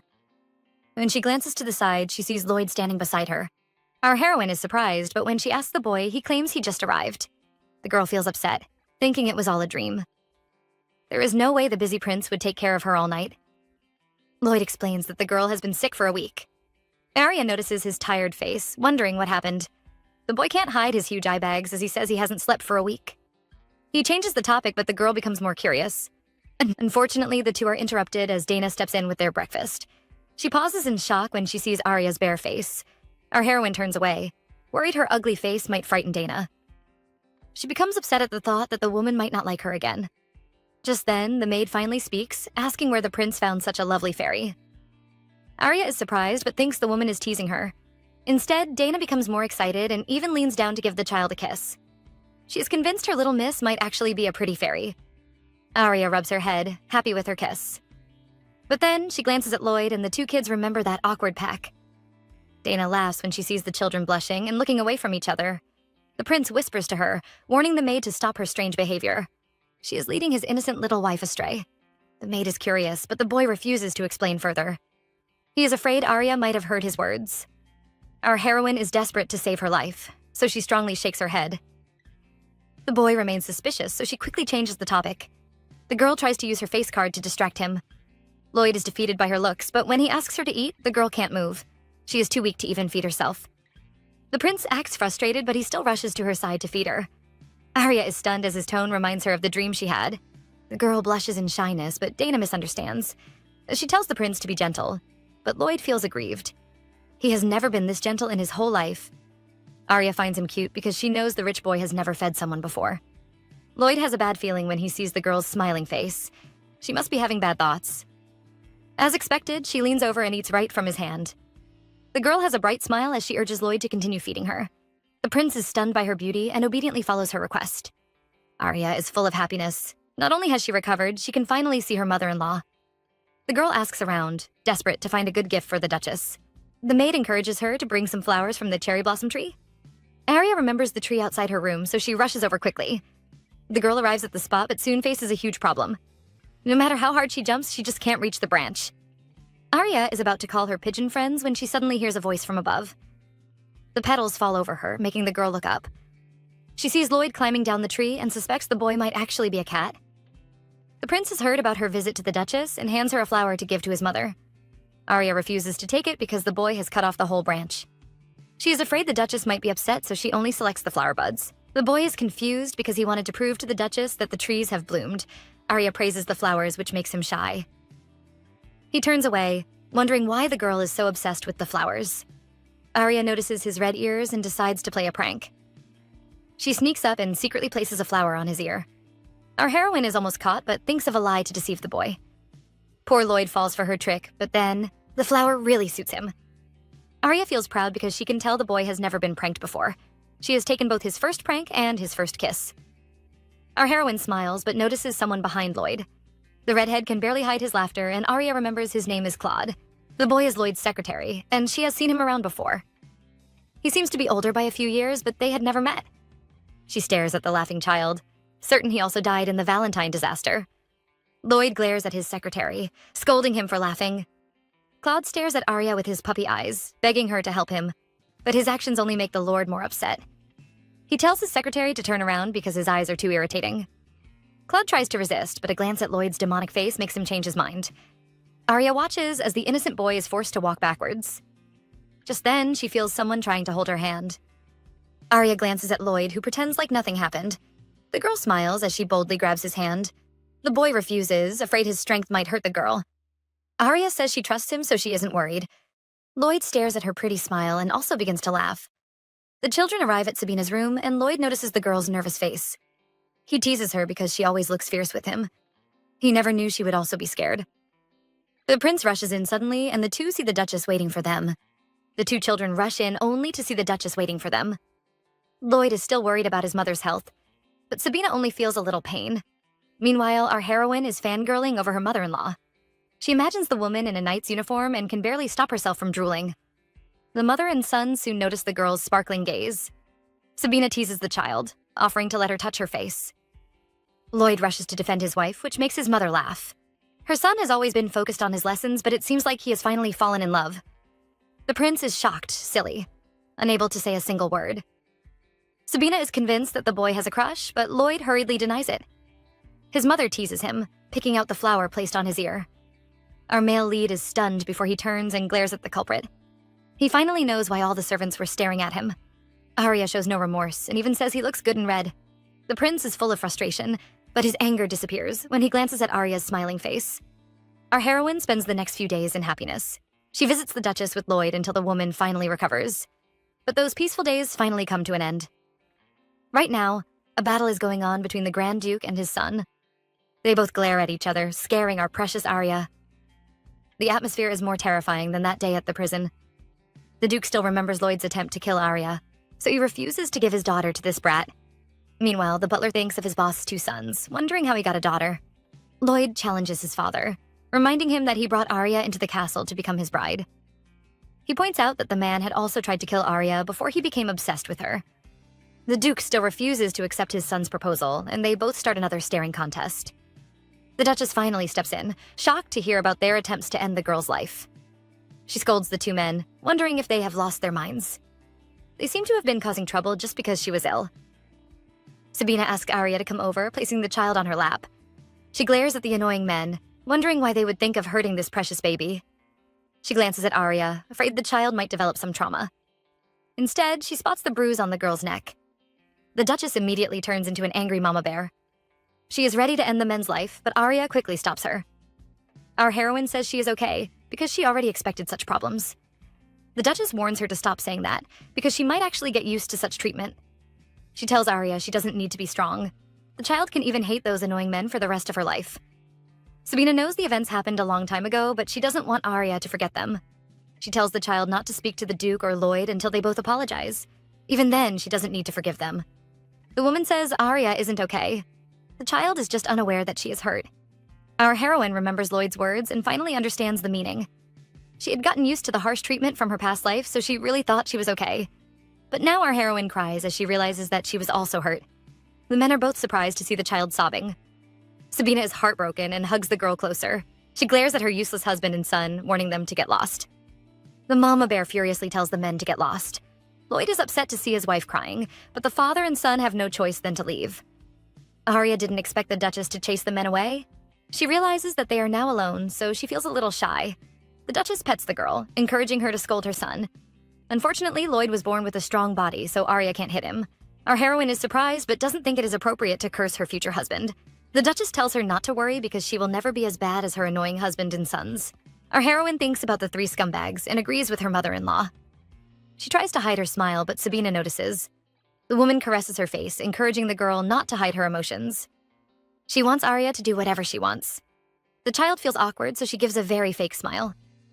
The Duchess is amused and begs her to stop. She knows the girl is trying to impress her, but she wants Arya to act like a child, just like her foolish sons. Our heroine thinks about the two little brats and begins to chuckle. Soon it turns into a loud, joyous laughter. Sabina feels happy, so she hugs the girl again. Arya remembers the Duke telling her to show her emotions and thinks the two are really a couple. The Duchess suddenly tells the girl to reveal her secret when she feels comfortable. Arya is frozen in fear and even begins to sweat. Sabina is amused and gently taps the child's nose.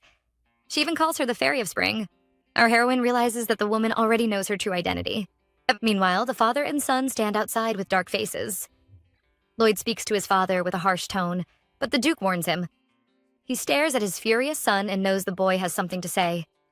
Lloyd is curious to know how his father helped Arya. Valentine says he gave the girl some advice which made her regain her appetite. Lloyd never knew about her illness, so the Duke explains. Arya could only eat some soups or candies, but even then, she couldn't stop vomiting. Lloyd had no idea because he always thought the girl was an outsider. He remembers that the Duke had also saved Arya from her father. The prince worries that the girl is only marrying him to repay her debt. Valentine also has a question for his son. Everything seems to have changed since Arya arrived, and the girl has given them hope. He thinks the boy is only marrying her because of this. Lloyd immediately turns into an angry panther. He thinks his father might have forced Arya to marry him. The prince doesn't care about her special ability and is ready to become her shield. He vows to destroy his father if the man ever tries to use Arya. Lloyd jumps around like an angry cat, daring his father to touch his girl. Valentine watches his son leave and says the boy misunderstood him. The butler knows his boss is just rage-baiting his son. The Duke admits his crime and says the boy is just too cute. His assistant warns him to stop before he ends up dead. Valentine suddenly sighs because he thinks Arya might be the person he has been looking for. The butler is curious, but the Duke quickly changes the subject. He is finally willing to let Lloyd marry his daughter. Once again, his assistant wonders how he got a daughter. That night, Dana announces that the priests from the Grand Temple will be visiting. Arya doesn't look too pleased to hear this news. The Temple of Eden is the last religion remaining in the world. Everyone who wants to get married must first request permission from God. Arya knew they would contact the temple, but never expected the priest to come over. She is anxious and hopes nothing bad will happen. The girl is nervous about meeting the priest, but Dana says she doesn't need to see those scumbags. Our heroine is surprised to hear her blasphemous words, but the maid doesn't care. She kisses the child's forehead, urging her to go to bed. Arya convinces herself that everything will be fine and she falls asleep. But the next second, our heroine is woken up by strange voices. The child thinks a fight is happening, so she steps out. The vassals have calmed down since the last incident, so she is sure this is an outsider. Arya finally arrives at the room where the argument is happening. She leans over to listen only to hear the men talking about eavesdroppers. Our heroine nearly faints from fright. The men think no one can hear them, but a certain siren is listening. Arya is sure the men are the priests from Eden. Inside the room, a brown-haired man is furious. He doesn't want to send his people to the duchy, but his boss says they have no choice. The assistant believes the children will be taken as prisoners. He thinks the duchy is full of darkness and is afraid his innocent children might see some evil. The boss tells him to consider it a training, but the assistant refuses to relax. He is afraid the children will be corrupted by the environment. Arya never knew that the temple would send a child to the duchy. But then she realizes that the Valentines have always been secretive. She becomes upset when the man says the duchy will corrupt their children. The boss suddenly mentions the squire who recently showed some divine powers. The assistant says the boy has an angel's name, and our heroine is shocked. She wonders if they are talking about Gabriel. In her past life, the man was the captain of the Garcia's Holy Knights and killed thousands of people.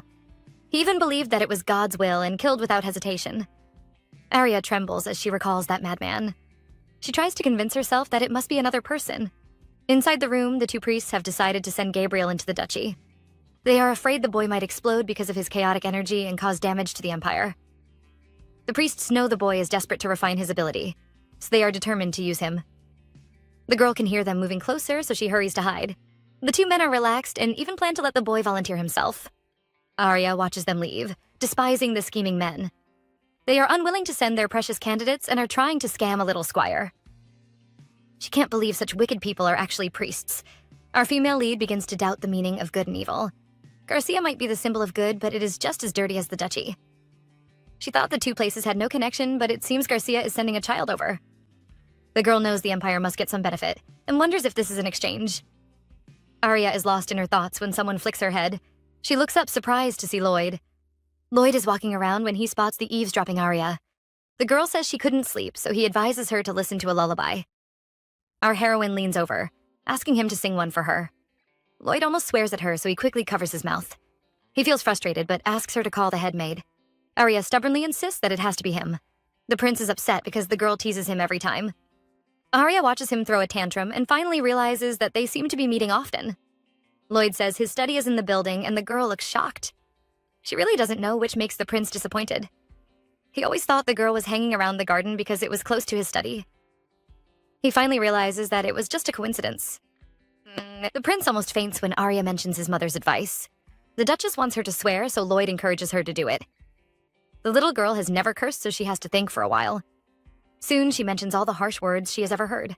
Arya soon runs out of mean words, but the prince is already upset. He is afraid those words might have been said to Arya. Indeed, our female lead heard those words from her father.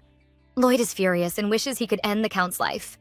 Arya sees his dark face and doesn't reveal that Kaelin also taught her one. She still wants the spellcaster to have a long life. Lloyd is full of regrets because he only just realized that he doesn't despise Arya. He is only worried about the girl's health. The prince is finally ready to accept her as his wife. Arya notices that he looks upset, which makes her relieved. The girl believes she will die after 10 years, so she doesn't want to burden the prince. She doesn't want him to love her, because he will only blame himself for her death. Arya will feel better if he only marries her because of pity. That way, she can travel abroad after their divorce and end her life in peace. The girl is busy thinking about her future when an evil claw squeezes her cheeks. Lloyd blames her for ignoring him, so he squeezes her face even harder. Our heroine ends up with bruised cheeks while the boy pretends to be invisible. He suddenly grabs her hand, going down on one knee. The prince apologizes for threatening her and trying to make her life difficult. He makes a vow never to do it again and promises to give her everything she wants. Lloyd begs her to stay here because this is now her home. Arya is supposed to be happy, but the girl looks frightened. She never thought she would have her own home. The boy boldly declares himself as her husband and is ready to have their wedding. Arya interrupts his confession because underage weddings are supposed to be illegal. Lloyd reminds her that the Valentines have never followed the law. The girl knows this is true, but she is afraid it might affect Lloyd's second marriage. The prince immediately looks unhappy, and this time he doesn't hide his curse. He vows to only have one wife and promises Arya that she would be his last. The girl nods and he finally calms down. He vows to show her the world and give her a happy life. Arya is pleased because the boy wants her to live like herself. But she is still worried that her past life might repeat itself again. Lloyd notices her feelings and after kissing her hand, promises to destroy anyone who offends her. Arya is stunned as she realizes a shocking truth. Lloyd might have been a demon in her past life and a young prince now, but one thing has never changed. The boy has always liked her. Arya almost screams at this disaster. Over at the Holy Empire, Gabriel is about to leave for the duchy. Of course, Veronica has to play the role of the caring sister. She sees the boy off, praying for his safety. Gabriel is touched and vows to return stronger. The girl pretends to be upset and says she only wants him to be safe. The knight leaves, but he is still thinking of the Saintess. He will be gone for 5 years because he wants to protect the girl from danger. He will make sure she fulfills all her dreams. The contract between the Garcia Temple and the duchy has been passed down for generations. Garcia must send over a young priest to purify the evil intent in the duchy. Gabriel remembers that the holy priest had called the duchy a dangerous place. The Valentines are the worshippers of the devil who gained their strength after borrowing the forbidden power of the demons. But for some reason, the Holy Empire has left them alone. Gabriel is unwilling because he thinks such evil should be eliminated. He vows to become stronger so he can expose the Valentines and destroy them all. Over at the duchy, the people have no idea that a threat is approaching. The cook is having a showdown with Arya as they prepare the wedding meal. The girl wants strawberry cake, and the man hurries his assistants to prepare it all. Arya notices everyone's joyful look, and Vincent says they have seen hope. Because the Duchess's illness was suddenly cured, the people believe the Valentine curse is already over. Arya is nervous about this misunderstanding, but she is determined to end the curse and make it real. But just then, Vincent says the curse can never end, and our heroine deflates like a ball. She wants to know more, but the boy also has no idea. Vincent notices her disdainful look, so he explains that only the Duke and his son are aware of the secret. Still, the boy is sure that the Duchess's recovery is not related to the curse. He believes someone outside must have helped. Arya becomes nervous until the genius explains that the duchy is still full of evil intent. She has no idea what he means, and Vincent nearly explodes. He doesn't understand why everyone is protecting her so well. Our heroine is eager to hear the story, and so Vincent begins. The first master of Valentine was God's favorite and was given a special prophecy. The deity planned to judge the world, so he gave the master the task of destroying the demons. However, Valentine fell for the demons' temptations and sold his soul to summon them. He released the demons and opened the gates to hell. Because of this, the deity placed an eternal curse on the master. Vincent thinks the man was just afraid. He was unwilling to go to God's side and leave his family behind. Arya also supports her family and even blames the deity for giving the task to a human. She even calls him lazy, which makes the boy smile. The girl defends the first master and even says she would also have done the same. Vincent laughs until he cries, amused by her blasphemous words. Arya says she is a Valentine, and the boy doesn't doubt her.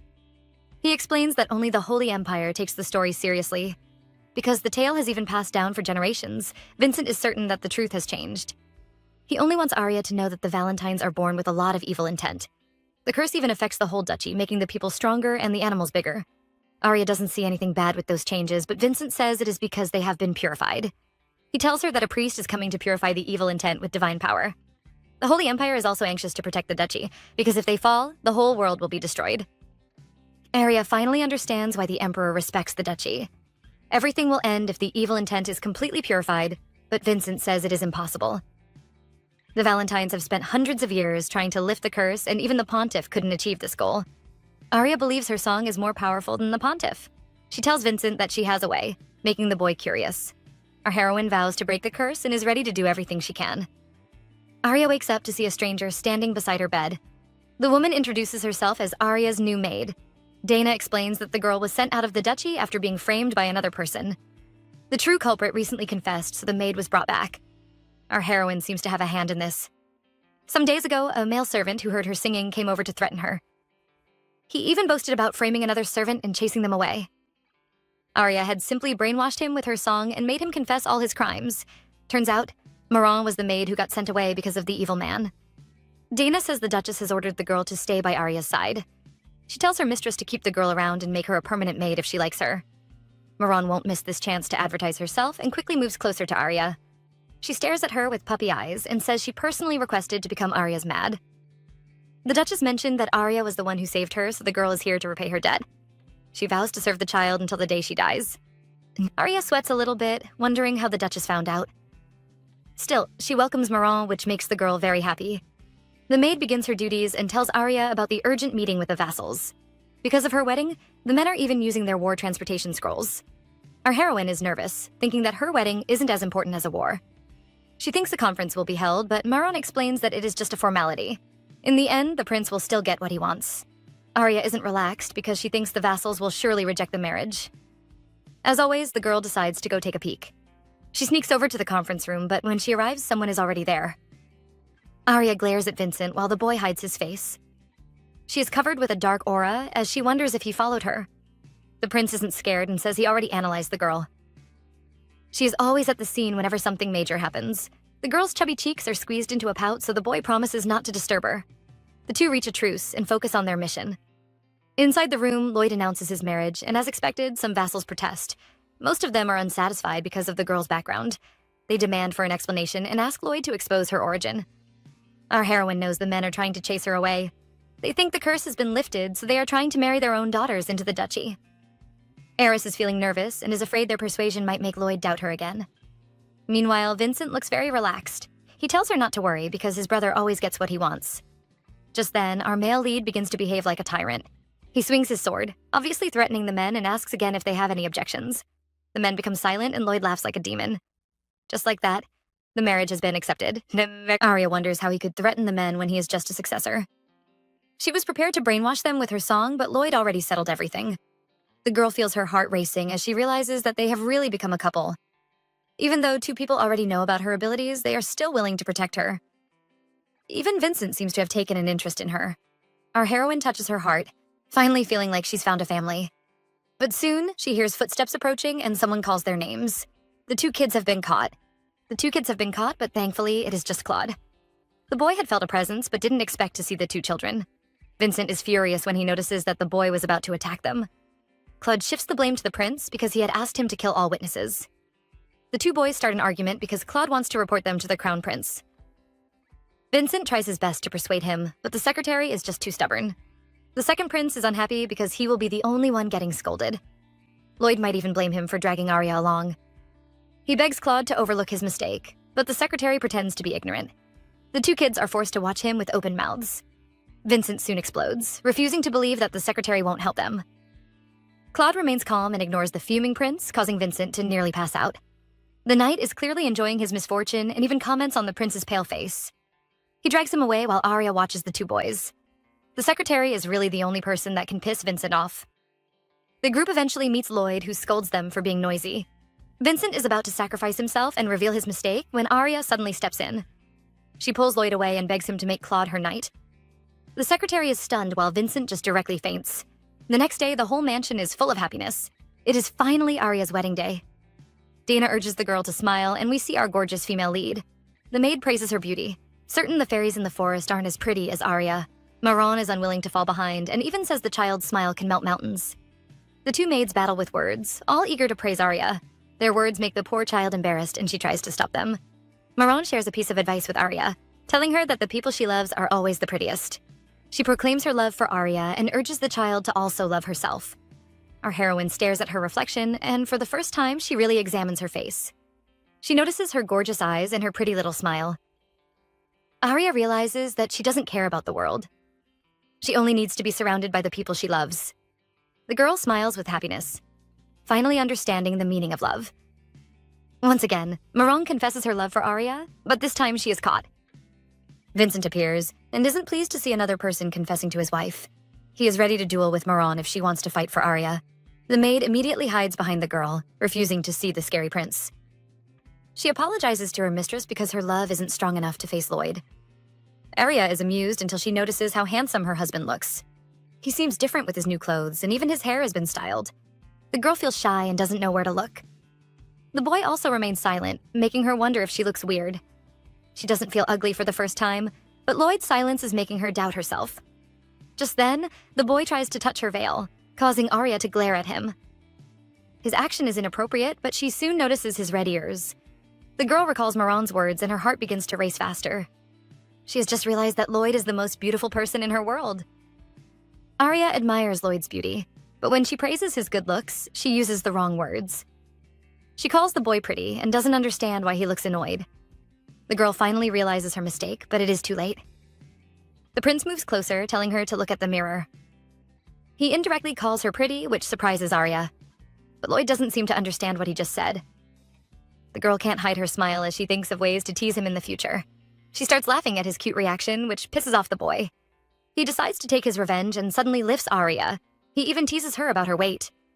The girl panics at first, but then she begins to admire her husband's strength. The two arrive at the wedding venue while the girl watches him.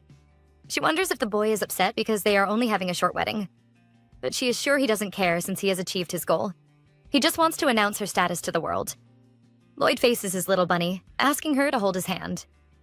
The girl finds his tone annoying, and suddenly the boy doesn't look cute. But when he places the ring in her finger, she notices the smile on his face. Arya wonders if he is happy because they are finally married. She feels shy, so she shifts her gaze to the massive blue diamond. She can't believe the duchy is using such expensive jewelry for a child's wedding. The girl admires the ring but notices that the stone looks strange. Lloyd confirms her guess, asking her to project her thoughts to him. The two communicate in their minds, and he explains that this is a telepathy stone. Arya catches on quickly, which surprises the prince. The girl becomes nervous, afraid she might have exposed her secret. Thankfully, Lloyd only assumes that she is a genius. Our heroine admires the ring, aware that it must have cost a fortune. The prince watches and asks her to throw her ugly bag away. The girl points out that she still has to communicate with others, but Lloyd becomes jealous. He doesn't want her to care about others. Just then, the priest asks them to kiss, and they almost burn him with their scary gaze. The man coughs, changing it to a peck, but Lloyd insists on skipping that part.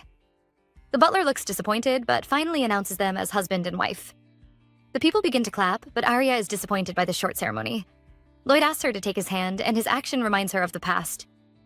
He is still the same even in a different life. Arya stares at the man who pulled her out of hell, and she makes a vow. In this life, she is going to save him. She will spend the next 10 years protecting both of them. We finally return to the scene where the story began. The two children are locked up in a room together. Lloyd protests, but the servants just want them to share a room. They quickly escape, leaving the two kids alone. Arya doesn't understand why Lloyd refuses to share a room with her. He insists on sleeping on the sofa and asks her to take the bed. The girl offers to share the bed, but Lloyd refuses and rushes into the bathroom. Arya watches him leave, grateful that the boy was born. She vows to always make him happy. The two fall asleep, but our heroine wakes up to the sound of coughing. She hears someone scratching the sofa, but when she opens her eyes, she sees Lloyd in pain. The boy coughs out blood, and our heroine is frozen in shock. She feels heartbroken because the boy she wants to protect seems to be very sick. Lloyd notices her gaze and gives a short laugh. This was why he refused to share a room. He urges the girl not to worry because it isn't a terminal illness. He says he only has some little fits, but Arya can't relax. The prince calls this his family's karma. They didn't choose to become demons, yet they are forced to pay the price. He is worried that Arya might be afraid and is ready to divorce her, but instead the girl rushes over and hugs him. Lloyd is stunned because he can feel her hot tears. He is afraid to stain her with his blood, but the girl refuses to leave. Lloyd is about to push her away when he hears the girl calling his name. He stares at her in shock, wondering if she just spoke. Arya doesn't hide her secret as she hugs him and begs him not to push her away. The girl cries as she sings a song for him, but Lloyd doesn't seem to be enjoying it. He asks her to stop, and Arya quickly ends the song. She remembers that the Valentines have weak minds and is afraid the boy might already be poisoned. She calls his name in fear, but Lloyd is still amazed by her beautiful voice. He wants to know the girl's real identity. Arya reveals that she is a siren. Our male lead is sure the girl was the one who healed his mother. He knows her father is greedy and wonders how she hid her voice. Arya tells him about the drug her mother fed her, which took away her voice. Lloyd is certain the drug will have some side effects, but Arya pretends to be ignorant. She keeps avoiding his gaze. The girl changes the topic and says they both know each other's secret. Lloyd reveals that he still has some hidden truths, but Arya believes the child can do no wrong. She tries to distract the boy and says she had a scary nightmare. She begs Lloyd to sleep next to her and hold her hand. The prince knows she is trying to change the topic, but he can't refuse her cute face. The two end up sleeping together, and Arya hopes this is enough to comfort him. She regrets wasting the blue diamond, but Lloyd urges her to always wear it. He hopes the girl can call out to him when she's in danger. Arya also wants to help him and promises to always come to his aid. The next day arrives, and Arya has made up her mind. She won't hide the truth about the Valentine disaster since the boy already knows her secret. She gives Lloyd a wedding gift, and it turns out to be the mermaid tears. She calls it a token of love, and the boy nearly loses his soul. Arya calms him down and says this isn't a confession. She just wants him to know that she will never harm him. Lloyd touches his red ears, regretting that they haven't been pierced. Arya believes the pearls have found their home because the boy will never harm her. Gabriel finally arrives at the mansion, and Lloyd hurries over to tell Arya the news. The girl is a bit excited, but he warns her not to speak to the boy. He says the pontiff is worse than the sewage rat, so right now, Gabrielle is just a spy. Arya changes her mind and decides not to speak to anyone from Garcia. But like they say, no one knows the future. Arya is in the garden with her maid and is admiring the flowers. Suddenly, she hears a rustle behind her. The girl turns around only to see Gabriel. She finds him familiar until she remembers their meeting at the lowest point. The boy also recognizes her face while she does her best to hide from him. Myron the mama bear shows up, stopping the boy from coming close. She yells at him for speaking casually to the future Duke's bride. Gabriel doesn't know her identity, but he is certain he has met Arya, but his words only make Mara more furious. She believes the boy is using cheesy lines to flirt with her mistress. Gabriel tries to defend himself because he has really seen Arya before. Maran doesn't believe him, and when she asks Arya, our heroine quickly denies the boy. Gabriel stares at her with wide eyes but soon apologizes. He is certain Arya is trying to hide the truth, but believes she has a special reason. Maron's anger keeps rising until her hair begins to float in the wind. Gabriel ignores her and is just happy to see Arya alive. He always blamed himself for failing to save her. The maid begins to doubt because the boy truly seems to know Arya. He introduces himself as Gabriel and says he is here on a holy mission. Arya is shocked, but tries to convince herself the boy just has a similar name. She remembers that Gabriel's power manifested late in her past life. The girl glances at his eyes, relieved to see their blue color. But she panics when she notices the specks of gold around them. This boy will be the pontiff's right-hand man and also Veronica's loyal dog. Arya trembles in anger because the knight had ruined her past life. Still, our heroine refuses to resent him.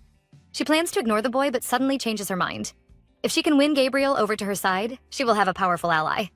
And so the girl hands him a secret note before she walks away. The boy opens the note, but it says, "I saved you." Arya sits alone in an empty building, plotting on how to get Gabriel to her side. Just then, the boy himself arrives, pleased to see her alone. He has been bothered by her previous statement. Arya says she saved him and calls him an angel, which makes him blush. He says he isn't one, but Arya points out his sparkly features. The boy even has an angel's name. Gabriel accepts his new nickname, eager to know how Arya saved him. He wonders how she could get him over to the papal church. Our female lead decides to satisfy his curiosity, so she blows a whistle. Immediately, a large wolf dog comes running. Gabriel finally realizes that the evil intent in the duchy is real. He tries to protect Arya from the monster, but the girl reaches over and pets the dog. Gabriel is in shock, but just then a huge panther arrives. Other animals keep rushing, and I think they should just start a zoo. Arya explains that the animals helped her, and the boy feels a bit useless. He finally understands that the girl never needed his help. Instead, he just became a huge burden to her. Arya notices his upset face, so she urges him not to doubt his path. Gabriel is stunned by her words because the saintess also said the same thing. The boy wonders if it is just a coincidence. Well, no, your saintess is a fraud. Dana is introducing the staff to Arya, but the poor girl is a bit overwhelmed. It feels nice to get to know everyone properly, but their expectant looks are making her a bit nervous. Our heroine decides to write a note to thank them, and the grown men suddenly have an attack of cuteness. The stablekeeper quickly snatches the note away and stares at it like a little treasure. Behind him, the game master looks unhappy. The two men begin a tug of war, and each person is trying to snatch the note. Arya watches them in shock and hands them another note, begging them not to fight. The game master immediately cries like a baby, happy to receive a note from his mistress. He tries to steal her away, telling her to come and see his bunnies. The stablekeeper is full of disgust, and the men begin another battle. Dana slaps the annoying men away, scolding them for frightening her poor mistress. Betty takes advantage of the chaos and offers Arya some food. She just wants to steal the little girl's heart. Our heroine is about to eat, but she is suddenly interrupted.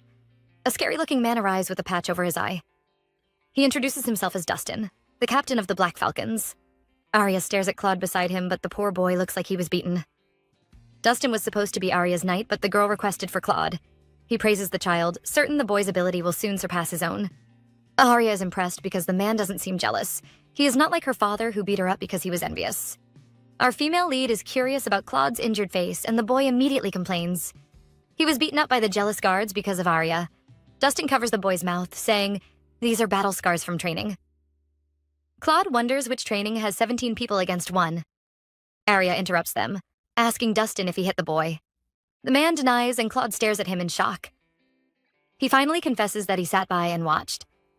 Arya warns him not to bully her knight and promises to scold them if the boy is injured again. Claude feels touched because the girl is the first person to stand up for him. Everyone else just tells him to fight if he feels upset. Our heroine imagines the boy's poor life and tries her best to comfort him. Dustin isn't moved by the boy's pitiful act. Claude made sure to get his revenge, and everyone who fought him is still stuck in bed. The captain promises to punish them and changes the topic, asking Arya for a card. Our heroine is speechless, wondering how the meeting turned into an autograph event. The girl has no idea why everyone is trying to steal her card, so she asks Lloyd. The boy knows it is because of her cute face, but only tells her to throw the cards away. Arya says she has to communicate with others, but Lloyd doesn't want her to care about them. He knows she has been hanging out with Gabriel, and the prince is jealous. Arya says she just wants to be his friend, which makes Lloyd upset. She explains that she wants Gabriel to have some positive feelings for the duchy. The prince doesn't think she should pay attention to him because the priest isn't important. Arya holds his hand, revealing that she only cares about her people. Gabriel isn't her person, and she is only close to him because he came to help the duchy. Lloyd is filled with a strange emotion which makes him panic. He doesn't want Arya to interact with others. He is about to say this when he notices the girl holding his hand. Lloyd knows this feeling is wrong, so he only tells Arya to be careful around Gabriel. Arya is still trying to figure out how the battle for her cards began. She realizes that the Grand Duke was the one who started everything. The girl is prepared to scold him until she notices his tired face. Arya is sure the man hasn't slept, and he praises her for noticing. He says he is losing sleep because he is getting old. Our female lead is speechless because the Grand Duke is still in his 30s. The next day, the whole duchy is suddenly shaken by a loud bang. Maran holds her mistress, yelling about an earthquake. Everyone is worried and rushes to the window to take a peek. Arya's eyes widen when she sees the huge hole outside. The Grand Duke is standing in the middle of what looks like a dragon's footprint. The girl refuses to believe the Duke could cause such damage. Beside her, Claude looks grim as he says it is finally time. Outside, Kaelin and the two princes gather around. Lloyd picks up his sword, offering to knock his father out so they can drag him away. Our heroine is a bit scared because Lloyd is still too weak to fight his father. The two draw their sword and begin their battle. Arya focuses on the dark aura surrounding the Duke and notices it isn't sword energy. The Duke is using the evil intent from the demons. Lloyd is soon injured and is afraid his right hand might become useless. Just looking at the dark intent is enough to make everyone tremble. Our female lead sees Sabina approaching the Duke and she becomes terrified. She knows the Duchess' body is still weak. We expect to see a splash of blood, but Sabina simply slaps the man's head. The group are all stunned by this sudden change of events. The slap actually works and the Duke soon recovers. He is surprised to see his wife, wondering why she is here. He says it is dangerous, but Sabina calls him the scariest person. Valentine picks up his wife, quickly taking her away. And so everyone is forced to swallow this dog food. Arya is still curious about what happened, so she asks Lloyd. The boy says it is time to change the head of the family. The evil intent is already showing signs of being passed down. Once it leaves his father's body, the man will become powerless and rotting. The Duke will suffer from madness until the end of his life. According to tradition, he will be locked up in an annex and surrounded by a barrier before he becomes uncontrollable. Arya is shocked, but Lloyd says they still have 5 years. The girl wonders if this is related to the Valentine disaster. She knows the evil intent will be passed to Lloyd, so she is worried about him. The boy says he will have some seizures, but he will become stronger than before. Arya recalls that painful night and is unwilling to see the boy in pain. She thinks the demonic intent can't be passed down if Lloyd refuses to have children. The prince says it is possible, but it will also be the end of the world. Arya finally realizes why the boy never married in her past life. He wanted to end everything. The girl notices that he has pierced his ears and is wearing the mermaid pearl. Lloyd becomes defensive because he thinks she's going to take the gift away. Arya tells him that is her promise to never betray him. Since the boy wants to see the end, Arya is going to fulfill his wish. The girl smiles like a demon as she says they can go to hell together. She just wants the prince to do whatever he wants. Lloyd feels touched, but he isn't ready to destroy the world. He just wants to stop the duchy from paying that stupid price. Arya leans against his shoulder, promising to fulfill his request. But will she be able to save him and prevent the Duke from dying? Arya, worried about the Grand Duke, visits his office the next day. The man calls her his daughter, and she stares at him, wondering when she got another father. Arya thinks the man is unbothered until she notices the pile of bottles in front of him. She takes the wine away, afraid drinking might worsen his condition. The Duke protests, asking Arya to leave some for him because right now, drinking is his only solace. Our heroine notices his huge black panda eyes and can tell the man is losing his strength. He must be desperate for some sleep, which is why he is trying all measures. She asks the butler, who confirms that the Duke hasn't slept for 10 days. Tristan interrupts them, telling Arya that he would soon lose his mind. His butler tries to stop him, but the Duke wants his daughter to know the truth. He confesses to Arya that he has a secret. The man can hear her song wherever he goes. Arya looks frightened, trying to figure out how the Duke found out. The only people who know her secret are from the Duke's family, but they will never expose her. Tristan explains that he hears her song clearly whenever the evil intent is inside him.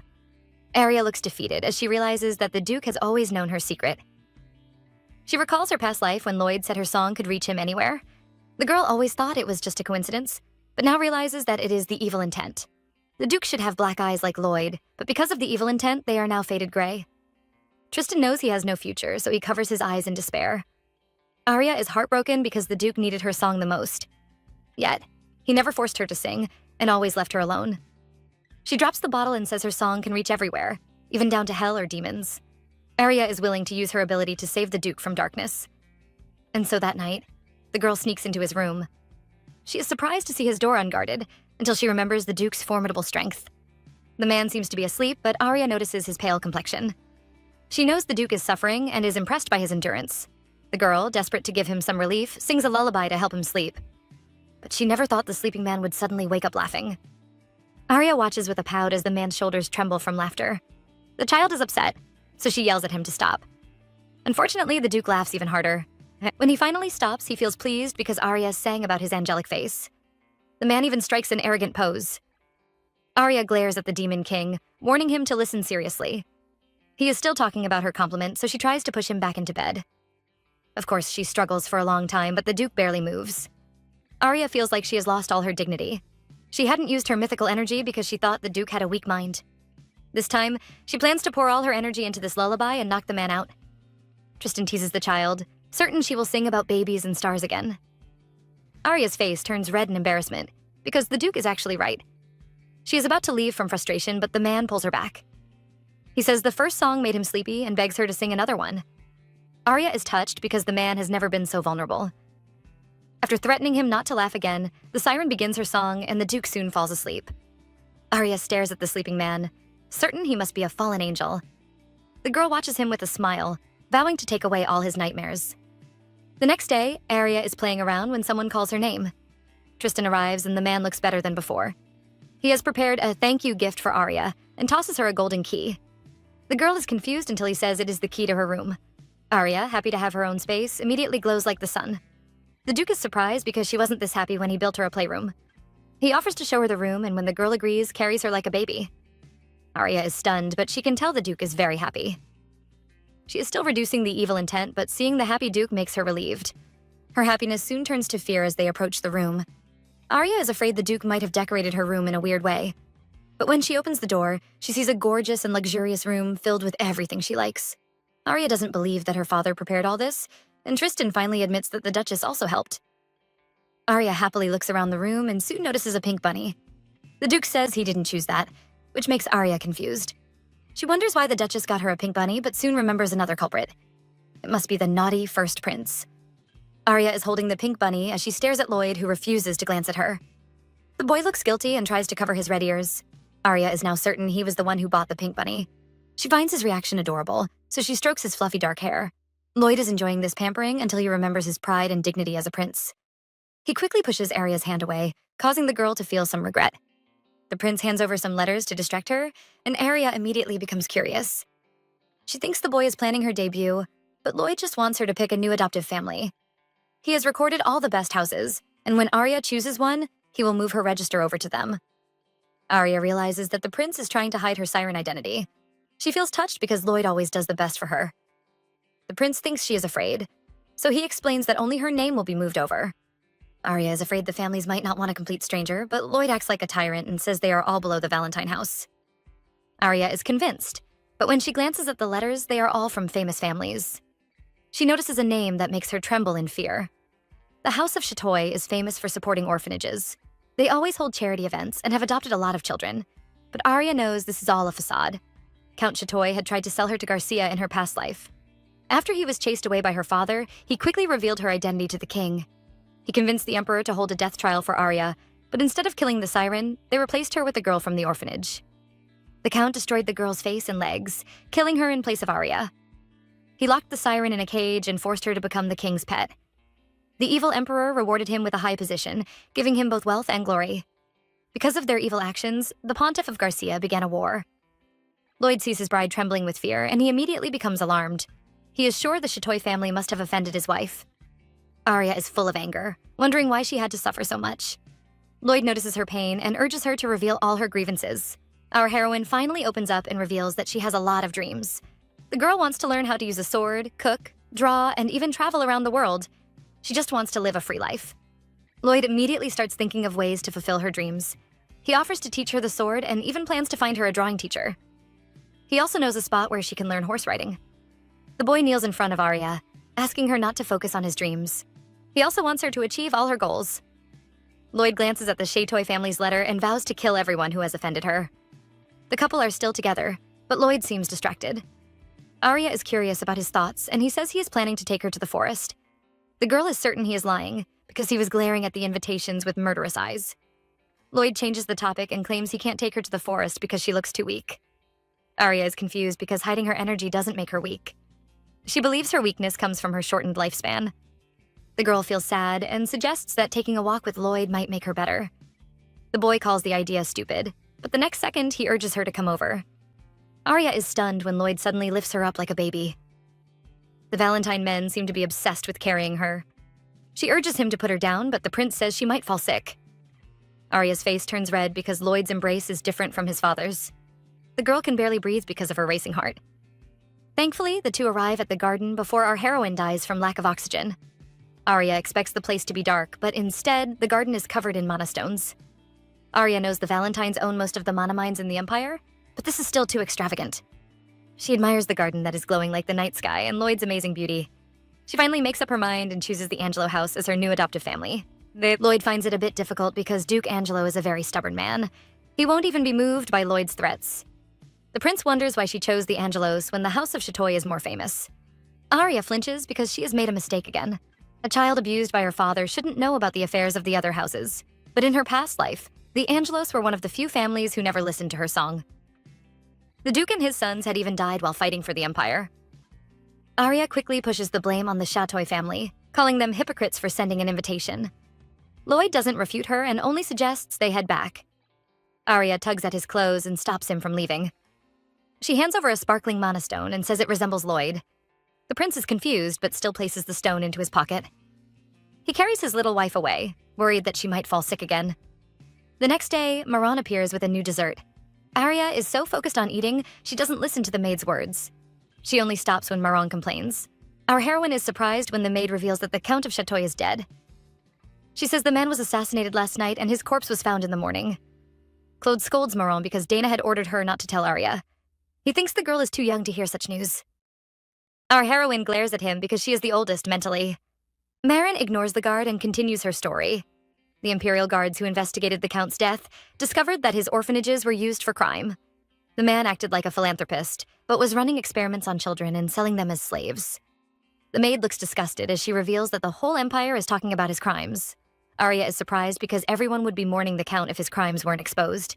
She believes someone leaked the secret and heads over to confront her first suspect. Lloyd pretends to have no idea what she's talking about.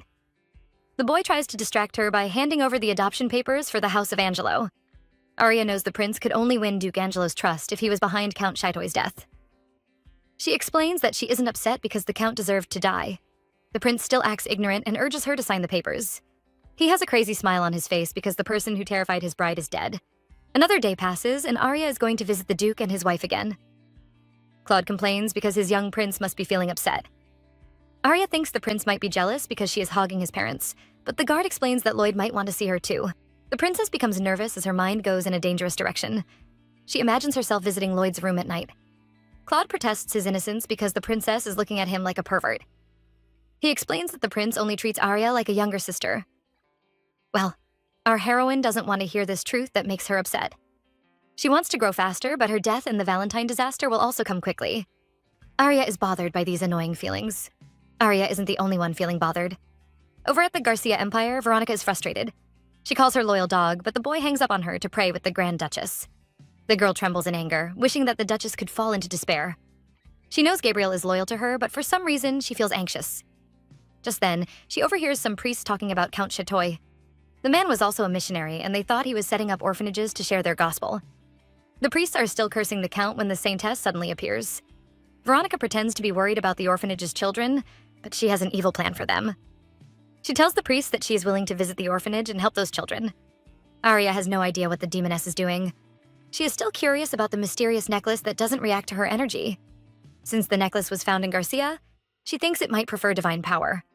Just then, Gabriel rushes in, apologizing for being late. Arya isn't offended and asks him to put his divine power into the necklace. Gabriel tries and the pendant immediately begins to glow.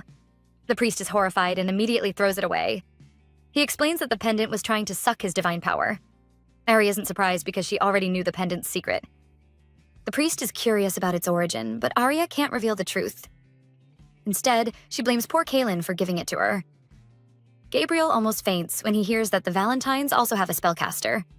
Arya knows the boy just wants to become stronger, and after seeing his confused look, believes he isn't a spy. Gabriel opens up to Arya, revealing that he doesn't have a lot of divine energy. The priest sent him here because they believed he had potential after seeing his eyes change. The boy feels sad that he couldn't recognize this necklace. Arya doesn't want him to be disappointed, so she makes him happy by promising to keep his secret. The next time we see our heroine, a year has passed. Arya is now 11 and learning to ride horses from the Duchess. She still remembers the promise she made to show Sabina the 4 seasons. The Duchess hugs her little daughter, while Arya admires her mother's strength. The woman activates her face card as she urges Arya to learn the sword from her. The princess is seduced by her good looks and immediately agrees. But when she sees the furious Lloyd, the girl cowers and hugs her knees. She apologizes because she has been cheating on her husband. Arya has been hugging the Duchess while learning the sword. She sees Lloyd's furious look and thinks he is upset, because he also wants to hug his mother. The prince scolds her for her foolish thoughts and explains that he also wants to help her achieve her dreams. Arya finds him dumb since her whole life depends on him. She tells the boy to teach her everything he knows. Arya thinks the conversation is over, but Lloyd wants to know if she kissed his mother. She admits that she pecked the Duchess and the prince calls her frivolous. The girl yells that he was her first kiss, which makes the poor boy embarrassed. The two joke around as another season passes, and autumn arrives, but the painting teacher isn't feeling good. He studies Arya's black drawing, thinking it might be some kind of fruit. The girl says it is her face, and the man almost bites his tongue. Arya finally realizes that she has no talent in drawing. Vincent appears and destroys her heart by calling her drawing hideous. He pretends to comfort her and says she can't know everything. Arya is feeling happy, thinking that the annoying prince has finally become nice. The boy bursts her bubbles in the next moment as he brags about being a genius. Arya can't deal with the annoying boy, so she asks Claude to take him somewhere else. The knight is eager to fulfill his duties and pushes the weak Vincent away. The boy protests, but Claude insists on taking him to a festival. Arya notices her maid's interested look, so she suggests that they all go together. The four head to the harvest festival, but once they arrive, the princess is glued to the delicious street food. Moran tells her a story, saying that kissing under the fireworks will make your first love come true. The girl feels sad because her first love is Arya, and she already has a husband. Vincent warns the maid to leave his sister-in-law alone if she still wants her life. Arya is watching their cute argument when Vincent suddenly says she must be feeling sad. After all, Lloyd isn't here to give her a peck of affection. Our heroine doesn't say a word and only calls Claude over to teach the second prince a lesson. Another season passes by as winter arrives at the duchy. Gabriel is waiting for Arya because he wants to celebrate his special day with her. In Garcia, the people celebrate the day Nua the demigod was born. They also share gifts to the people they would like to thank. Gabriel gives the princess a new bag, thanking her for being his friend and saving his life. Arya feels touched and drags the boy over to the kitchen. She's afraid he might be lonely in this foreign country, so she wants to celebrate his special day with him.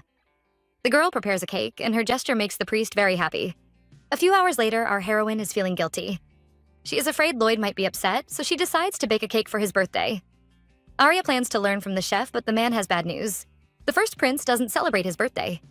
Arya recalls that the boy celebrated her birthday, so she doesn't want to skip his own. She urges the chef to make a cake and promises to take responsibility. But a few hours later, the three are all dumbfounded. They stare at the smelly, dark mess in front of them, which is supposed to be a cake. The chefs try to cheer her up, but Arya deflates like a flower. After years of struggling, Arya finally makes a decent cake. Well, the chef might have done most of the work. She happily heads over to Lloyd's room, eager to present her gift. The girl squats outside waiting for midnight, but she's caught by the birthday boy. Arya looks very awkward while Lloyd wonders if she's playing with fire. The girl finally recovers and wishes him a happy birthday. Turns out our male lead doesn't even know his own date of birth. He is afraid the girl might be disappointed, but Arya isn't bothered. The two promise to make every birthday special for him. 3 years pass by and Veronica is regretting her decision. She tries to contact Gabriel, but once again, he doesn't respond.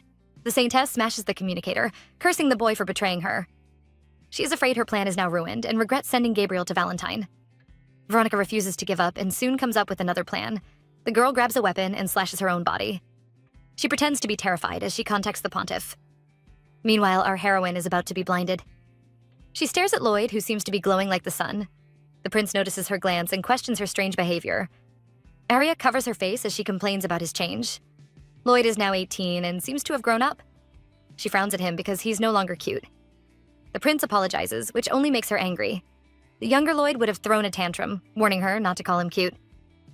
Arya peeks at him from behind the book because just looking at him makes her shy and awkward. She almost faints when the boy suddenly calls her strange. She thinks he is talking about her, but Lloyd is examining the documents. The prince has noticed their diamond prices seem to have increased. He smiles like a demon as he prepares to punish the embezzlers. Arya watches in fascination but becomes upset when she recalls the Valentine disaster. Lloyd's eyes might still be black, but Arya knows it will soon change. The Grand Duke is already transferring his evil intent into his son. Arya and the priest are working together, but they still can't purify the evil intent. She wonders why her healing song, which helped Sabina, doesn't work on the Duke. The princess needs more information, so she asks Lloyd. She thinks there might be other sirens living on Earth. The boy says finding them will be hard because they have been hiding for generations. He hands Arya a document and promises to search for clues. Our heroine studies the proposal for a sea exploration and calls it a fraud. She only becomes interested when she notices the word Atlantis. The girl's mother had told her the story about the city. Atlantis was the siren's home that sank under the sea years ago. She can't believe someone is trying to find treasures from a fake legend, so she asks Lloyd to call the man over. She thinks he might either be a crazy liar, or he knows something about Atlantis. But when the mystery man arrives, he says he belongs to the Atlantis royal family. Our heroine is convinced he is a mad liar. She orders her guards to send him away, while the man tries to prove his innocence. He says he has proof, but then he brings out some random trash from the ocean. Arya once again chases him away, but the man calls the trash his family's heirloom. He claims the shell can find the door to Atlantis. Once they embark on a journey, it will lead them to Atlantis. Arya wonders why he never tried it, and the man cries as he admits that he is drowning in debt. The girl wants to take a look at the shell, but once she touches it, a golden light suddenly appears. Our heroine is stunned because the dirty trash has turned into the most expensive pearl in the world. She thinks the man doesn't need to look for Atlantis since he can pay off his debt just by selling this pink pearl.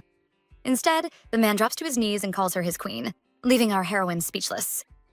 The man is certain that Arya is from the Atlantis royal house. He reveals that his family are messengers sent to assist the royal descendants. Arya is tired of this delusional liar, but thinks the pearl might be special. She needs to find more information, so she asks the weird man to sell her the treasure. Lloyd is waiting for his wife, and when she arrives, he teases her with her new queen title.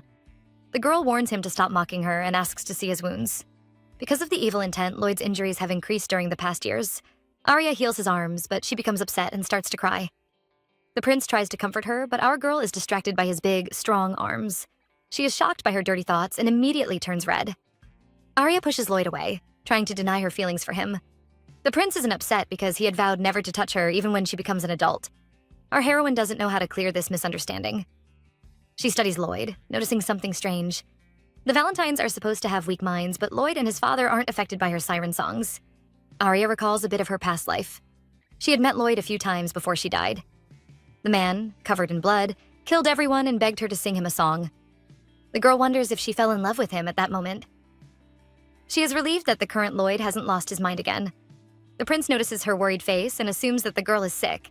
He pulls her close and presses his forehead against hers. Poor Arya immediately turns red, but the ignorant boy thinks that she is just ill. The girl covers her forehead in frustration because the prince is treating her like a child. He even rubs her little head. Our heroine is forced to think about her cruel fate. She might have a husband, but she is going to die without even getting a kiss.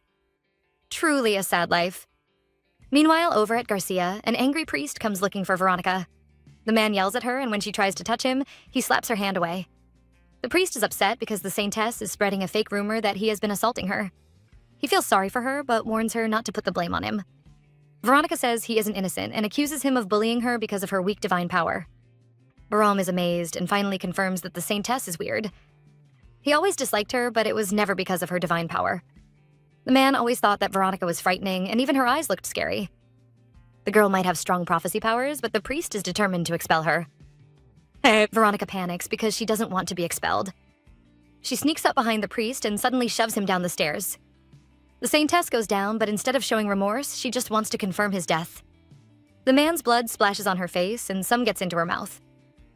Veronica calls it disgusting, but her divine power suddenly increases.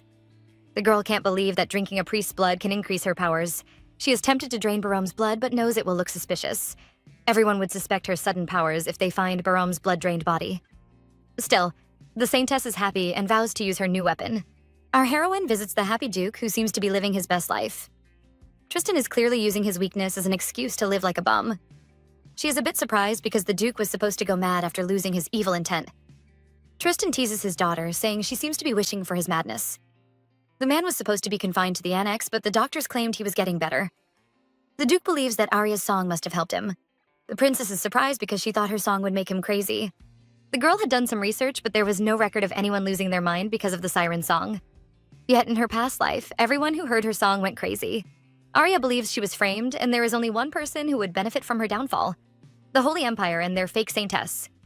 After the nobles lost their minds, the king became a tyrant, causing the citizens to die in the war. Arya always thought her song brought misfortune, but now realizes that she was tricked. Divine power isn't supposed to cause madness, so Arya wonders how the Holy Empire ruined everyone. Tristan notices his daughter's worried look and urges her to relax. Arya remembers that evil intent can cause madness, and is afraid the Holy Empire made a deal with the devil. She asks Tristan, but he claims it is impossible. Our heroine thinks the pontiff might have been ignorant, but suspects that the saintess acted on her own. Arya is desperate to find some clues and even rushes into the rain just to see Gabriel. She has always been worried about Lloyd, afraid the boy might lose his mind because of her song. Now that she knows she was tricked, the princess is eager to find the culprit. Arya finds Gabriel training under the rain. The priest is distracted by her presence and injures his own hand. The boy blames himself for his mistake, but Arya looks concerned. She is studying his injury when the mysterious pendant suddenly shows a red light. Gabriel is frightened because the necklace just drained his blood. He realizes that the pendant would only work when it touches blood mixed with divine power. The priest takes a look at Arya and almost faints from fright. The princess's eyes are now a bright golden color. The two children are amazed as they discover the pendant's secret. The jewel can absorb the divine power of others for its owner's use. Our heroine is confused because the necklace should be useless for Veronica, who had more divine power than Gabriel in her past life. Well, we wonder how she got that. The children return to the castle, but while Gabriel cleans up, Arya admires his good looks. The boy has grown up, and she is now certain that he is the famous captain from her past life. Just then, Gabriel begs Arya to give him the necklace. He explains that he has a special friend who is being bullied because of her weak divine power. The princess is now certain that Gabriel found the necklace in her past life and gave it to Veronica. She questions the boy because he had called the necklace dangerous. How can he give it to his close friend when the jewel could suck all her energy? Well, Gabriel has a solution. He plans to fill the necklace with his divine power so Veronica can use it. Arya challenges the boy, asking what he would do if the necklace kills someone. Gabriel feels ashamed and apologizes. He explains that he is upset because the saintess is being bullied. He even thinks that Veronica might not want such a shameful pendant. Arya is in doubt because in her past life, the saintess wore the necklace. She is surprised that Gabriel never doubted her until she recalls that he was the saintess's most loyal dog. The girl wonders where they found divine power until she remembers a case from her previous life. Back then, various priests were murdered in the Grand Temple. Every year, more than 10 priests went missing, and their bodies were always found drained of blood. People claimed an evil demon must have done it, and even accused the Valentine Duchy. In the end, no evidence was found, but Veronica's power suddenly increased during that period. Arya is horrified as she realizes that the saintess must have killed those priests. Arya knows the saintess might be a serial killer, so she has to stop her. She wants to know if Gabriel will help the saintess kill innocent people. The boy is annoyed by her insult because he thinks his pure saintess can never kill anyone. Arya repeats the question, curious to know if he will change his beliefs just because of the saintess. She begs him not to forget his path and says she will keep wearing the necklace. She asks him to keep it a secret even from Veronica. Gabriel agrees, but warns her never to insult his saintess again. Arya is worried because the boy already treats Veronica like his religion. She reminds the priest that Veronica is not a god. Just like other humans, she might do anything to get what she wants. Gabriel looks stunned by her words, and Arya knows he must be disappointed. After all, she just judged his friend without meeting her. The princess knows he will speak to Veronica and hopes her theory will be wrong. Arya is really having a busy day. She goes to sleep but wakes up to see herself underwater. The girl can even breathe under the ocean, and she admires the beautiful sight. She thinks this might be a dream, but when she touches the animals, everything feels too real. She heads towards the deepest end and suddenly has a shocked look on her face. Right in front of her is the mysterious Atlantis. Arya wonders whose castle this is, but decides to swim around and take a look. She notices a glowing box, but it can't be opened without a password. Just then, the ocean rumbles as the building begins to collapse. Our heroine is frightened and she desperately tries to escape. She manages to make it out and wakes up in her own bed. Arya is confused and thinks it was just a dream. But when she notices her injured shoulder, she realizes that everything was real. The girl also sees the glowing box from her dreams and almost faints from shock. She stares at the conch pearl, wondering if it is really a map to Atlantis. Arya is confused and decides to treat her injuries first, but then she faces another problem. The doctor will surely report to Lloyd, and even though Kaelin can keep her secret, he has no healing powers. Our female lead is in a dilemma because Lloyd mustn't know about her injury. She suddenly remembers the strange necklace and its divine power. She had taken it off because her eyes had turned a golden color. The girl is afraid it might not work, but decides to give it a try. A second has barely passed, but her injury is already healed. Arya turns her hand into a bat, swinging it around in happiness. She is amazed because her eyes return to their normal color after using the necklace. She can't understand why divine power is so easy to use. Anyone can become a priest as long as they have a bit of divine energy. The princess compares it to the energy from the other magic groups, and notices that divine power is easier to use. She finds it strange because it seems like divine power wasn't formed naturally. The energy seems to have been created by humans. Arya is too tired to think about that and takes another look at the strange box. She still can't figure out the passcode and decides to ask for help in the morning. The next day, she goes searching for Vincent, who has been waiting for 4 years to ask her a question. The princess expects to hear something important, but the boy is just jealous that she calls Gabriel an angel. He is unhappy because he thinks he looks more like an angel. Our heroine glares at the arrogant boy and regrets asking for his help. Vincent is done with his tantrums and finally notices the strange box in Arya's arms. He takes over the box and barely a second later finds the secret note hidden inside. The two study the paper, but it seems to be a musical code formed from an ancient language. Once they figure out the meaning, they might be able to open the box. Vincent says he might solve the problem if he knows the box's origin. Arya confesses that the box is from Atlantis, causing the prince to nearly lose his soul. He wonders how his sister-in-law found such a precious treasure. The girl says she got it through her dream, but the prince calls her a liar. He has no interest in her story and just stares at the box with loving eyes. Arya urges him to keep it a secret, and Vincent promises to guard it with his soul. The boy vows to open the box and solve this riddle. The next day, Arya visits the prayer room, but sees an upset Gabriel. She is a bit worried, so she questions his strange behavior. The boy looks sad as he admits that he might have placed the saintess on a pedestal. Arya guesses that he has revealed the mysterious necklace to the saintess. Our heroine is right as he confesses that he tried to test Veronica. Unfortunately, the girl who knew his personality guessed that he found a way to increase divine power.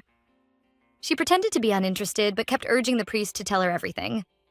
Arya glances at the sad boy and is secretly relieved that he no longer worships the saintess. Gabriel in her last life would believe Veronica, even if she said the sun rises from the west. The boy had been completely brainwashed into her loyal dog. The princess interrupts his sad thoughts, warning him that the saintess might soon visit them. Gabriel doesn't believe that Veronica will go that far, but Arya knows that she is desperate to increase her power. She is about to lecture the boy when she suddenly hears Lloyd's voice through their telepathy ring. The prince is coming to find her because the king has invited them into the palace. Gabriel is still defending his saintess, so our heroine panics and covers his mouth. Lloyd guesses that she is with the priest and says he will soon arrive. The girl is about to stop him, but it is too late. The door opens as the Duke appears. Arya feels like she has just been caught cheating, causing a guilty look to appear on her face. Lloyd can barely control his anger and regrets keeping the priest alive. Gabriel, unaware of his upcoming death, declares that they are both innocent. He tells Lloyd not to misunderstand, but his words only make the Duke furious. He threatens to gouge out the priest's eyes if he ever lusts after his wife. Meanwhile, the girl they are fighting for is wondering how to fix this problem. She wants to tell Lloyd about the necklace, but Gabriel suddenly stops her. He reminds the princess that this is their little secret. Arya is about to go mad and curses the boy for worsening the situation. She isn't the only one upset as Lloyd suddenly grabs the priest's hand. Our heroine sees a flash of blood and can even hear Gabriel's hand breaking. She finally realizes why her husband always called her weak. Turns out he can crush her hand if he holds her tightly. The ignorant priest hasn't learned his lesson as he tells Arya not to feel sorry for him. Our heroine can feel all her concern for the boy disappearing. Lloyd wants to know their little secret, but Arya is afraid Gabriel might find out. She tells a little lie and says the secret is about the honor of Gabriel's close friend. Lloyd doesn't look convinced, so she begs him to believe her. Our male lead trusts his wife, but he has noticed the way Gabriel looks at her. He drags Arya away and is grateful that the priest already has a crush. The poor boy hasn't even realized that he has feelings for Arya. Our male lead can recognize the priest's feelings and it makes him upset. Lloyd drags Arya to his study and informs her that their diamond mine doesn't have a problem.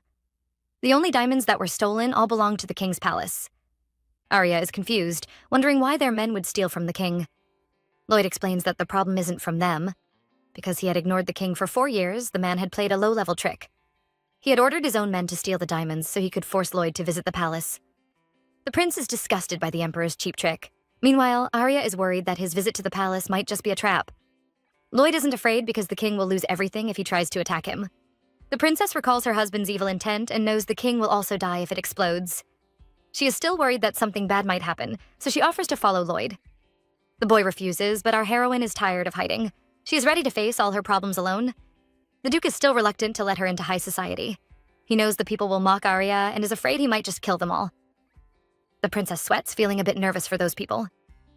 Still, she is happy because her husband is concerned about her feelings. Arya thinks everything will be fine if she goes with her new adoptive father. The next day, the couple head out to visit Angelo's castle.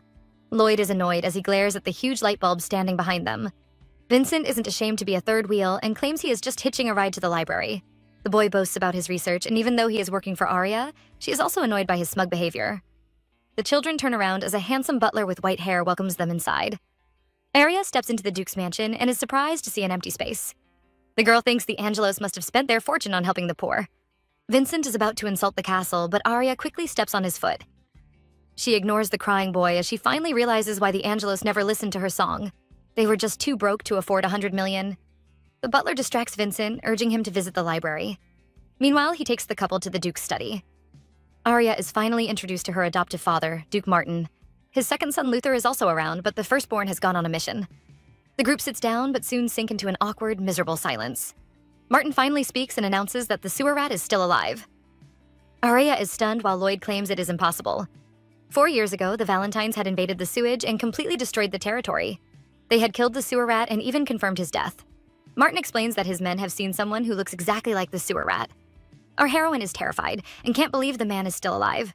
She had brainwashed his subordinate, the wizard Hans, and forced him to kill his own master. The girl is worried because if the rat is still alive, it means her magic is no longer effective. Martin recounts his servant's story. The man had gone mountain climbing in his hometown, but soon noticed that the village chief was missing. He went into town but found the villagers dead and dried up like skeletons. Arya guesses that the villagers' energy was all sucked out. She is confused because taking others' energy will only ruin the body. She wonders why Hans didn't warn the sewer rat if he is still helping him. Martin says he has sent his eldest son over, but he still wants to report to Lloyd. He tells the boy to be alert because the sewer rat will have a big grudge against Valentine.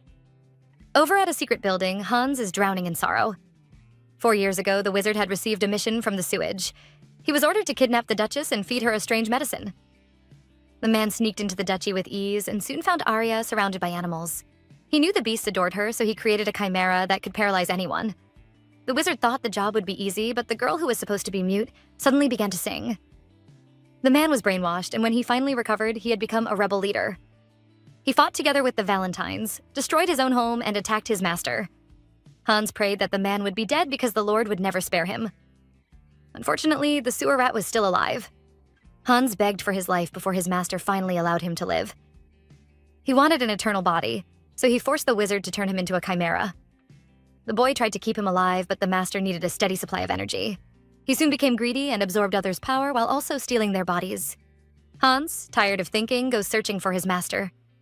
He feels some disgust as he stares at the handsome man with red eyes.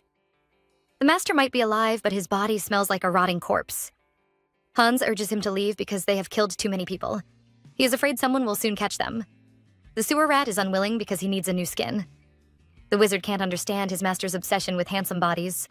The rat orders him to find a new skin before they leave. Compared to Hans's darkness, the duchy is full of joy.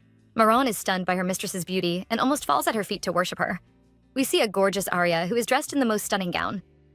It turns out our heroine is finally having a debut. Although Arya thinks it is more like a war. Lloyd had visited the king and the two had settled the diamond case. The couple were invited into the palace to celebrate the Foundation Day, and all the other nobles will also attend.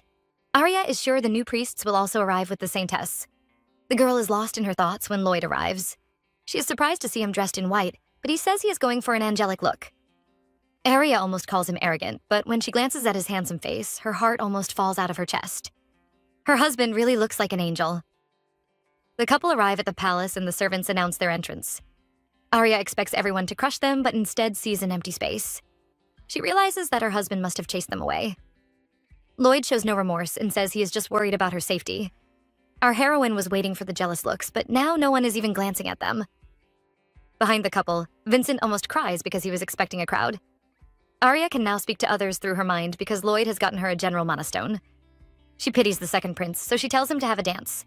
Then, he can get all the attention he craves. She expects the prince to be happy, but the boy suddenly begins to cry. It turns out our poor prince doesn't even have a partner. Arya feels her heart break and hands him a drink to comfort his sorrows. Vincent suddenly smiles and tells her to dance with Lloyd on his behalf. He is such a good wingman. Arya is also tempted, but she has never learned how to dance. She confesses to the men, and they both look shocked. Lloyd is amazed because his wife has always behaved like a proper miss. The prince seizes this chance and offers to help her. He feels glad because he can finally also teach her something. Arya realizes that Lloyd still remembers their conversation from a few years ago. Back then, she had urged him to teach her everything he knew. Our heroine is happy, but just as they are about to hold hands, the servants suddenly announce the king's entrance. The girl immediately turns into a pitiful cabbage. She sees everyone bowing, but when she tries to greet the king, Lloyd stops her. The prince is still waiting for her to take his hand. Arya laughs because he is openly ignoring the emperor. She thought she would be trembling in fear when she saw her former bully. But because of Lloyd, the girl is filled with strength. She happily takes his hand but tells him to teach her later. Just then, the evil king arrives and we finally see his annoying, unpleasant face. The emperor arrives, pleased to see the duke and his duchess. Arya glances at the king and guesses that he has a secret plan. After years of studying his emotions, she knows the look on his face when he is planning something evil. The Emperor claps, urging the people to welcome the Duke with happiness. He smiles darkly as he calls them the Empire's heroes. Arya can see through the king's fake praise. He calls Valentine the heroes, but is actually mocking them for being demons. The girl is upset because the cowardly Duke won't survive without her husband. Still, she forces herself to greet the king because she can't offend him yet. The Emperor has heard about the famous Duchess and mocks her for stealing Lloyd's heart. He is upset because the Duke had given her the famous Feldsteel, a jewel that costs more than the whole empire. Arya, eager to get her revenge, pretends to praise the king for his excellent eyesight. Secretly, she is calling the Emperor a pig because he doesn't recognize the Valentine's importance. The man looks upset, and Arya can tell he understood her meaning. Lloyd pushes the knife further and also calls the king a pig. Our heroine expects the man to throw a tantrum, but he controls his anger. He invites the two to a separate dinner, and the girl confirms her suspicion. The Emperor must have an evil plan. Arya receives an urgent call from Vincent, making her rush into the lounge. But when she answers, she hears the second prince yelling at Claude. The girl feels frustrated because the boys have been arguing for 4 years. She interrupts their conversation and wants to know if Vincent has found some clues. The prince is excited because Angelo's library is full of ancient records. Everything seems pleasing except for the dummy behind him. He reveals that the secret code will probably be cracked in a month. Vincent can see the girl's disappointed face, so he reminds her that there are thousands of ancient texts. The prince might be a genius, but the work will still be difficult. For the first time, Arya praises the boy's intelligence. Vincent almost cries as he wonders if he has finally become one of her people. The Duchess is surprised until she recalls their conversation from 4 years ago. She had teased the boy, saying he only had a small chance to become her family. Arya didn't expect him to remember and says he has always been her brother. Vincent is almost glowing as he smiles brightly. The good mood is soon ruined as the banquet comes to an end. It is time for the couple to visit the annoying king. Lloyd says they have to leave, but Arya suddenly grabs his hand. She vows to ruin the king if he ever tries to harm her husband. The Duke, surprised by her sudden touch, questions her strange behavior. The girl behaves like a tyrant and says she just wants to hold his hand. Secretly, she vows to protect her husband. But a few seconds later, our heroine loses all her confidence when she steps into the king's room. Arya trembles in fear because she still remembers this spot. The king had built this giant hall and locked her in a birdcage until she died. He always called this his breeding room. Arya is terrified when she steps into the breeding room. The king urges them to take a seat, but our heroine can barely breathe. She notices the servants standing around with weird looks on their faces. Everything feels strange, making the girl panic. She soon finds what she was searching for, a magic circle that can amplify the effect of magic. In her past life, the Emperor had used it to amplify her siren song. Arya is nervous and warns Lloyd, though, their communication ring. She wants him to be careful because she is afraid the king is about to use some sort of magic. Lloyd is stunned when she reveals the amplification circle and wants to know how she found out. Our heroine realizes that she has slipped up again and says she will explain later. Right now, she's afraid the king knows the Valentine's weak spot and is trying to ruin Lloyd's mental state. Instead of panicking, the Duke calls her cute, causing Arya to turn red from embarrassment. The poor girl almost burst into flames. The Duke is already alert, and after urging her not to worry, they end their secret conversation. Lloyd says he needs to go home because the king's disgusting face is making him sick. Our heroine hides behind her husband and scolds him for being too blunt. They still have to save some face for the Emperor. Suddenly, Arya feels a weird energy approaching as a black mist surrounds them. She covers her nose because the energy stinks like trash and feels filthy. The Duchess is certain it belongs to the sewer rat, but after looking around, she still can't find his face. The king urges Lloyd to stick around for dinner, but the Duke says he might do something rude because of his sickness. The Emperor accuses Lloyd of disobeying his orders, but the prince shows no remorse. He gives the man a final warning and tells him to let them go. Arya informs Lloyd through the Mana ring about the sewer rat's presence. Just then, she notices a suspicious maid with a dark aura and red eyes. The woman suddenly grins like a devil and tries to attack Arya. Lloyd quickly protects his wife and ends the maid's life with a single slash. But they are both terrified when they see the dead body still moving. The maid has turned into a walking corpse. Arya is frightened as she recalls their conversation with Angelo about the sewer rat. She finally realizes that the man has an eternal body and is still alive. She is terrified, but when they try to escape, they are stopped by the king's guards. Arya wonders if the king is trying to kill everyone, but suddenly realizes that he is working with the sewer rat. The girl is shocked because the two men never had any connections in her past life. She recalls Kaelin's warning that changing the future would force the world to create new laws. Because of her, the Emperor and the sewer rat are now on the same side. Arya notices a strange magic barrier, and Lloyd explains that someone is using magic to support the rat. Arya is sure it must be the wizard Hans. The prince suddenly makes a move and attacks a guard. But in the next second, the dead body rises up again. The sewer rat is upset because Lloyd is ruining his magic spell. Arya watches in shock as the rat takes over another body. She finally understands why so many servants are gathered in the hall. They are all going to be the rat's sacrifice. The girl stares at the king, terrified by his evil plan. The emperor isn't ashamed and says he can't help them. He claims to be blocking the door so the sewer rat wouldn't escape and kill all the nobles. Arya knows the king is lying and is trying to trap them inside. She is ready to sing the song of destruction, but Lloyd stops her by covering her mouth. He warns her not to expose her powers in front of the evil men. Arya regains her senses and realizes that her magic won't work on the rat. The man is now a chimera and isn't born by nature. Since he was created in the sewage, the siren's power won't affect him.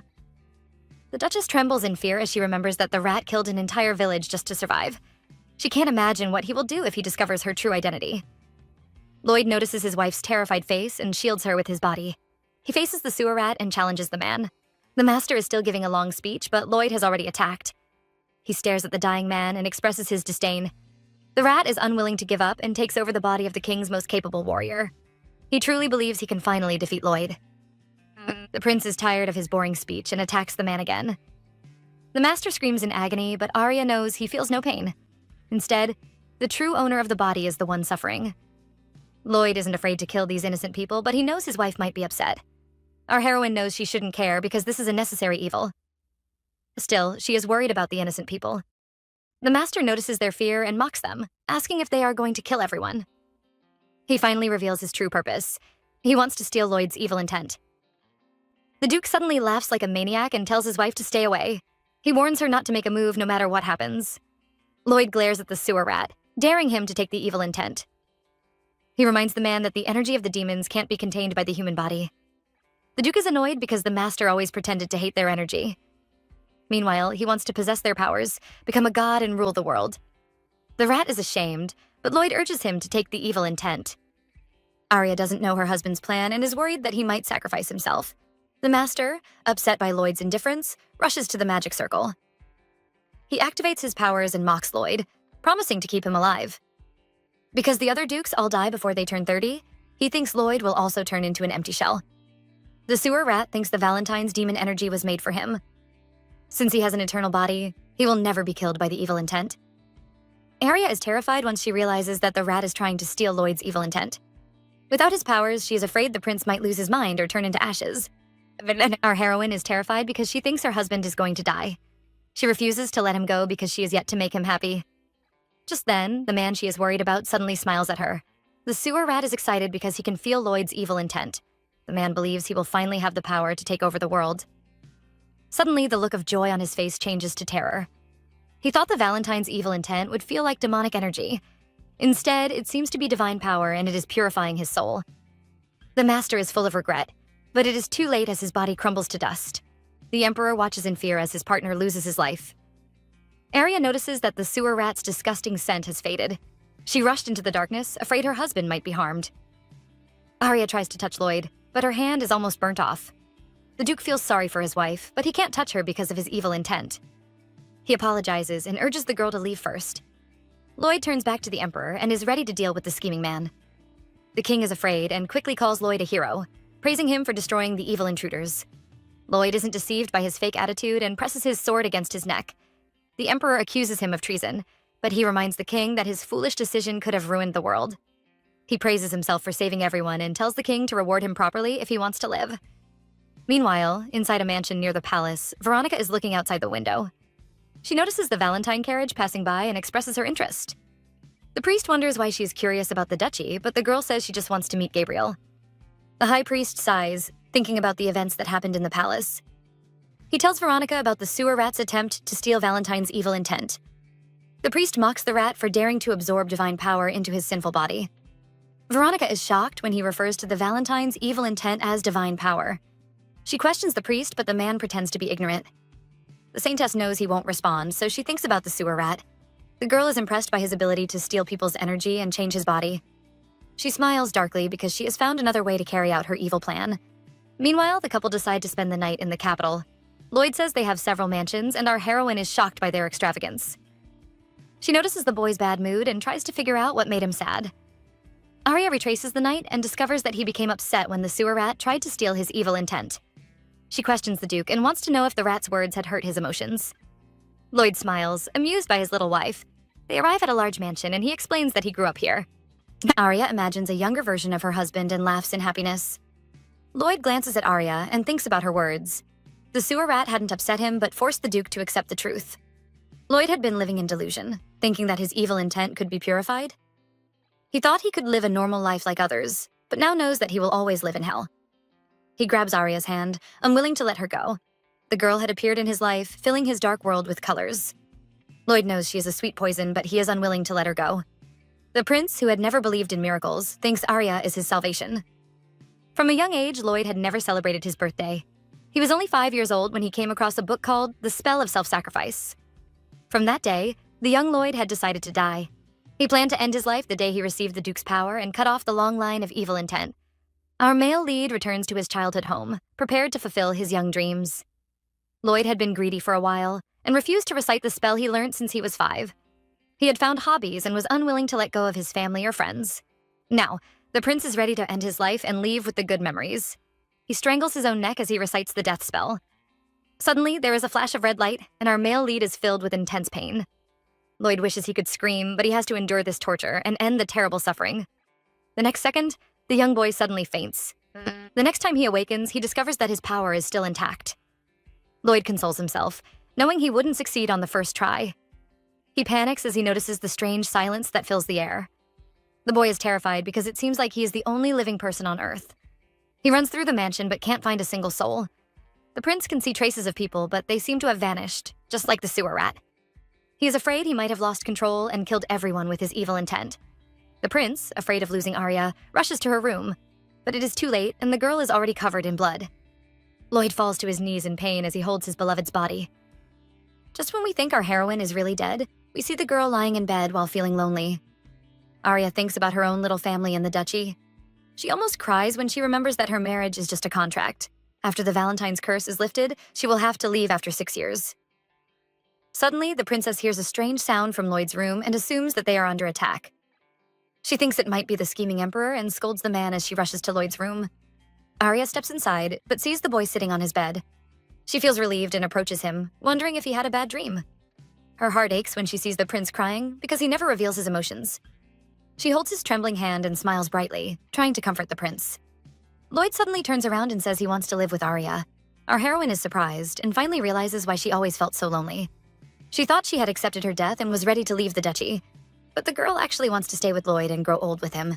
She looks sad as she reveals that she also wants to live. Arya is unwilling to die and leave Lloyd behind. After expressing his desire to live with Arya, the prince soon feels ashamed. The girl is curious about his dream, but he turns his red face away, unwilling to speak to her. Arya teases him, wondering if he feels shy because he cried. The prince turns into a ripe strawberry as he warns her to forget that memory. The girl refuses and says he doesn't need to be embarrassed. She thinks they already know everything about each other, but Lloyd seems to be keeping a few secrets. Arya continues to disturb him, and the Duke is forced to tell her about his nightmare. Lloyd admits that he had found a self-sacrifice spell when he was young and planned to end his own life. He had recited the spell in his dreams, but lost control of his evil intent. His power had exploded and destroyed everyone in the Valentine Castle. Even his beloved Arya had also died. Now we finally know the cause of the Valentine disaster. Our heroine is invested in the story and wonders why the prince lost control. Lloyd thinks he went berserk because the evil intent was unwilling to be destroyed. The Duchess suddenly becomes fierce as she questions Lloyd for trying to end his own life. The prince panics and explains that it was just a childhood dream. He has already changed his mind and now plans to live. Arya is stunned because she has finally found the cause of the Valentine disaster. The girl had always thought an outsider attacked the duchy, but now realizes that Lloyd's evil intent exploded after he tried to end the curse. In her past life, the prince was the only survivor and had to carry the guilt of killing his family. He had tried to save everyone by sacrificing his life, but ended up being the cause of their death. The Duke, unable to bear the burden, became addicted to drugs and listening to the siren's song. He couldn't end his life because the evil intent might destroy the world, and so he chose to go mad instead. Arya is interrupted by Lloyd, who has a worried look on his face. The Duke panics because his wife seems to be crying again. He apologizes for making her sad and promises to remain alive. Lloyd would rather destroy the world than sacrifice himself again. He wants to live with Arya, even in a ruined world. Our heroine hugs the Duke, making his ears turn red. She notices his racing heart and knows the man must have been very scared. Arya can't understand why she also died because in her past life, she never went to the duchy. She wonders if it was really just a nightmare. The girl is still trying to comfort the Duke and decides to sing him a lullaby. The boy feels despair because his wife is treating him like a child. Arya points out that his father also listens to her song. She decides not to sing if Lloyd dislikes it, but the Duke immediately changes his mind. He lies in bed like an obedient child and urges Arya to sing for him. Our heroine begins her song, but the Duke keeps staring at her. She yells at him to close his eyes, but the boy suddenly drags her into bed. Lloyd urges her to sleep beside him, saying her presence is all he needs. The poor girl turns red and knows she will never be able to sleep. Meanwhile, at the other side of town, Hans is celebrating his new freedom. He was forced to serve the rat for 4 years, even though the man's plans were always reckless. The wizard cries because he is finally free from that rotting corpse. He thanks Arya for changing his life and vows never to commit another sin. The man is jumping around in happiness when a dark figure suddenly approaches him. The mysterious figure has been listening to his little speech and invites the wizard to join his team. Hans refuses because this mysterious force has been supporting the sewage and feeding them information. They convinced his master to go after the evil intent, which caused his death. Hans is sure the secret forces have always been coveting his powers. Unfortunately, he can't refuse the man and is soon dragged to meet their master. Vincent contacts Arya through the magic ball but notices her swollen red eyes. The girl secretly blames Lloyd for ruining her sleep. She questions the prince because he also looks tired. Vincent reveals that he stayed up all night to solve the mystery box. He looks proud as he shows Arya the content, but all we see are a few shabby papers. He tries to explain the meaning, but our heroine falls into a daze. She calls the documents trash, causing Vincent to nearly die from anger. We can almost see the smoke coming out of his ears. He explains that a precious musical sheet was hidden inside the mystery box. The second prince begins to sing, but his horrible voice almost causes Claude to lose his soul. Arya's face turns black as she is assaulted by his terrible singing. She tries to teach him how to sing, but her efforts are wasted on the tone-deaf prince. Claude says his ears are about to be destroyed, and our heroine calls it a song from hell. Vincent yells at them and says it is the Song of Hope. Arya has never heard of this song, but is sure it belongs to the Sirens, since the music sheet is from Atlantis. The girl becomes excited because she only knows the songs her mother used to sing. She finally realizes that other siren songs might exist. Vincent says there is more, and Arya tries her best to stop him. The prince refuses to listen as he begins to sing again. Suddenly, he hears a strange voice warning him to stop. Arya is so traumatized by his singing that she finally reveals that she can speak. Vincent has always been suspicious because everything changed when she first appeared. The girl had planned to tell him, but his horrible singing had forced her to spill the truth. The prince is still complaining, so Arya tries to distract him by singing. Vincent is shocked by the song and decides to come over. Arya is waiting for the prince to arrive, but instead receives some unexpected visitors. The entire Valentine family has arrived at the castle. Tristan has heard about the Emperor's scheme and he shakes his daughter around, trying to find some injuries. The jealous Lloyd immediately attacks his father, hiding his little wife in his huge arms. The Grand Duke suddenly begins to cry, frightening the two children. He accuses Lloyd of abusing his old and feeble father. Arya immediately becomes worried and scolds her husband for hurting the Grand Duke. The boy feels aggrieved because he knows his father is pretending. Tristan might have lost his evil intent, but his body is still as strong as a monster's. The Grand Duke shamelessly asks Arya to blow his injury. His plan fails because the Duchess used this scheme a year ago. Sabina mocks her husband for his low-level tricks. She immediately uses her face card, urging Arya to take a walk with her. The men watch in shock as their little princess is seduced away by the Grand Duchess. Sabina says she came to see Arya as she steals the girl away. The two are interrupted by a sick-looking Kaelin and the man is about to go crazy. After hearing about the Emperor's attack, he was forced to use his energy to teleport everyone to the capital. The poor man cries as he scolds Arya for changing the future. The Duchess, stunned by his words, demands an explanation.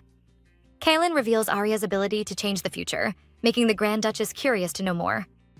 Our heroine glares at him threateningly, warning him to keep his mouth shut. The spellcaster pretends not to see her as he reveals that the girl has changed the natural laws. Sabina teases him, asking if he was wishing for her death. The poor man panics and tries to defend himself. Arya watches as he keeps talking, but he is only digging his own grave. Kaelin gives up on explaining because it is too late to undo her mistakes. He whispers to Arya that she will face the same destiny and will pay an even greater price. Our heroine is shocked to hear his secret whisper and wonders if the man is cursing her. She soon realizes that it is a secret warning. Poor Kaelin almost faints when he hears Lloyd's voice behind him. The Duke and his father have heard his secret warning and accuse him of wishing for their princess's death. The spellcaster jumps around in anger because everyone seems to be twisting his words. The Grand Duke glares at the man, asking why he is so upset. Caitlin is furious and decides to leave, wishing Valentine eternal glory. Unfortunately, Tristan grabs his hand and refuses to let him go. He asks the spellcaster to follow them to the palace, and this time, Caitlin really wishes he could die. Everyone knows a spellcaster is a criminal, so dragging him into the palace is just using him as a sacrifice. Tristan ignores the man's panic and asks Lloyd about his plans for the king. Our male lead has already threatened the Emperor and says he will listen to them no matter what they demand. The Grand Duke says he wants to kill the king, causing Caitlin to almost lose his soul. Tristan urges the spellcaster to make a fake puppet that looks just like the king. He is afraid the Grand Wizard will discover the fake king, so he also plans to kill the man and turn him into a puppet. The Grand Duke is filled with an evil aura because the king had dared to bully his daughter. Arya is tempted to remind the man that she isn't his daughter, and it was also his son who almost died. She realizes that the Duke might not be worried about Lloyd because he knows the sewer rat would never defeat the evil intent. The girl pulls her husband away, planning to have a secret conversation with him. Arya is curious about the true nature of the evil intent, because only the Grand Duke and his successor know the hidden secret. For the first time, Lloyd refuses to reveal anything and even acts like a cute bunny. Our heroine's heart escapes from her chest and flies towards the adorable man. She tries to act nonchalant, but is still shocked by her husband's sudden cute behavior. Arya guesses that Lloyd has taken a vow of silence since he refuses to say a word. Her father had forced the nobles to make this vow when he used her mother as a siren. Once they made this vow, they couldn't say anything, or even write about the secret because it would lead to their death. Arya decides to take a guess, and wonders if the evil intent is a form of demonic energy. She abandons the idea because the Valentines are already treated like demons and wouldn't hide such a secret. Arya is sure it is the opposite. Their evil intent must be a strong, sacred power that could even purify the Chimera. The girl is furious as she wonders who forced the demons to hide the truth about their sacred power. She questions Lloyd, thinking it might be the Emperor or the Kingdom of Garcia. But our heroine falls into despair as she realizes that it must be the whole world. Arya is sure even the nobles aren't aware of this secret. Only the most powerful people in the kingdom, like the king or pope, will know about the vow of silence. It turns out the whole world had agreed to make the Valentines the villains. Arya finally understands why the king tolerated Lloyd, but she still feels upset for the duchy. The Duke isn't concerned as he believes they are being punished for his ancestors' sin. The girl points out that Lloyd isn't guilty, and the price has already been paid. She is unwilling to watch her husband being bullied, so she drags him off to see the Emperor. Lloyd can almost hear his wife grinding her teeth in anger. Arya is upset by the unfair treatment and now supports her father-in-law's plan to turn the king into a puppet. The Valentine family all head to the palace to threaten the Emperor. Tristan gives the man two options. The king can die by his hands or be killed by his son. The Grand Duke says he has lost his powers, so he might not give the king a quick death. He urges the man to choose his son. Lloyd smiles like a demon and claims he isn't used to his powers. He is afraid he might hit the wrong spot by mistake and cause the king eternal pain. The Emperor trembles in fear as the two demons force him to make a choice. The weak coward is unwilling to pick any options. The king recalls a scene from his childhood. Back then, the previous emperor had told him several times never to offend the duchy. But Conrad had looked down on the Valentines because he thought they were bound by the curse. He never imagined that the men he despised would one day threaten to kill him. Tristan says his final goodbye to the king, acting like a loyal subordinate. He says the emperor is going to die, but he will forever live in their hearts. Conrad is terrified, but tries to convince himself the men are just joking. Just then, Tristan calls someone over and the king panics when he sees a spellcaster. He questions Caitlin, who is also upset to be there. The spellcaster says he is never doing this again. He has to cover himself with magic spells just to avoid the wizard tower. Tristan is tired of his complaints and urges him to finish his mission. Conrad tries to threaten them, but the Grand Duke isn't afraid. He is sure the other kingdoms will overlook this issue just because they are Valentines. The Emperor falls to his knees and begs them not to end his life. He even promises to treat them as saviors of the Empire. The two men are not interested in his offer, but Arya wants to accept the deal. She wants the Valentines to be treated as heroes and not villains. Tristan quickly changes his mind and says he is also interested. Arya doesn't expose the big liar and happily asks for a private meeting with the king. Conrad seems to have seen his savior, and he quickly agrees to the girl's request. Lloyd, afraid his wife might be harmed, insists on staying by her side. Arya urges him to leave, explaining that the mermaid pearls he is wearing will hurt her when she sings. Lloyd quickly tries to take them off, but Arya stops him by pressing his lips. She tells the prince to trust her, since he can hear her song wherever he is. Lloyd's ears immediately turn red as the boy runs away from the room. Arya is left alone with the evil king, and the man complains about Valentine's madness. He feels relieved because he thinks Arya is on his side. The Emperor is still complaining when he suddenly sees the girl standing right in front of him. The man is frightened at first, but soon begins to admire her beauty. Just then, the gorgeous girl suddenly says she wants to break his legs and lock him in a cage. The emperor is shocked as he discovers that the girl can speak. Arya had planned to give the king a quick death, but now she changes her mind. Even killing him and turning him into a puppet seems like an easy death. Our heroine suddenly steps into the magic circle, causing the king to panic. He orders his guards to catch her, but the knights are all frozen by her magic. Arya smiles like a devil as she begins the Song of Destruction. Black magic fills the room as she curses the king to fall into eternal darkness. Arya still recalls the despair she felt in her past life. The Garcia Knights, obsessed with righteousness, didn't spare the people of Pineda. The citizens were forced to watch as their empire crumbled and died. Filled with endless anger, Count Cortez, unwilling to suffer, quickly abandoned his own daughter. He even gave the king the mermaid tears. Every day, Conrad would wear those pearls while listening to Arya's song. He wanted her to have a painful death and forced her to sing until her throat was destroyed. The siren was tormented and even prayed that an angry mob would find and kill her. Unfortunately, the king kept her alive and tortured her right until she died. This time, Arya is here to get her revenge. Her father had once said that living with vain hope was worse than death. Therefore, she refuses to let the king die and wants him to live a life worse than death. She had always thought about singing him the Song of Destruction because she wanted him to live in endless pain. With every breath he takes, he would fall into despair and beg for death. But when he is about to die, he would suddenly be filled with endless hope. Arya is covered in blood, but she looks happy. She wants the king to keep living in an endless despair that he can never escape. Lloyd can't sense Arya's mystical energy, but he can hear her voice filled with hatred.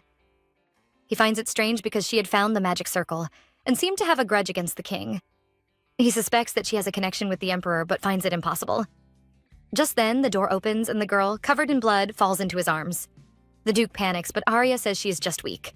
She looks proud as she announces that the king is suffering. Lloyd is worried about his wife, so he takes her away. He orders the spellcaster to clean up their mess, but the man complains. The prince glares at him, and Kaelin immediately becomes obedient. Secretly, he cries over his pitiful life. Back at the mansion, Arya meets an upset Vincent, and the two have a staring contest. The prince is still upset about her deceit, but is also concerned about the mystery box. Arya asks him to focus on the box, and the boy immediately yells at her, calling her selfish. He looks heartbroken and even refuses to look at the princess. Arya can tell he is very hurt, so she feels guilty for lying to him for many years. She grabs his hand, apologizing for her lies and thanking him for his help. Vincent tries to act nonchalant, but his red face completely betrays him. He quickly changes the topic, asking about the pearl map she received from the madman. The prince wants to know everything about her first trip to the Siren Land. Arya says she fell asleep with the pearl in her arms and woke up in Atlantis. After picking up the mystery box, the building collapsed and she woke up with the box in her arms. Vincent seems to have confirmed his guess and tells Arya that the song he found inside the box was made by a siren. He thinks it is impossible to find Atlantis, and only those that can sing the Song of Hope can reach the city. Of course, the prince is also trying to defend his terrible singing. He tells Arya that the Song of Hope can lead her to Atlantis. Arya looks happy, but the prince is more excited. He forces the girl into her coat and urges her to begin her search for Atlantis.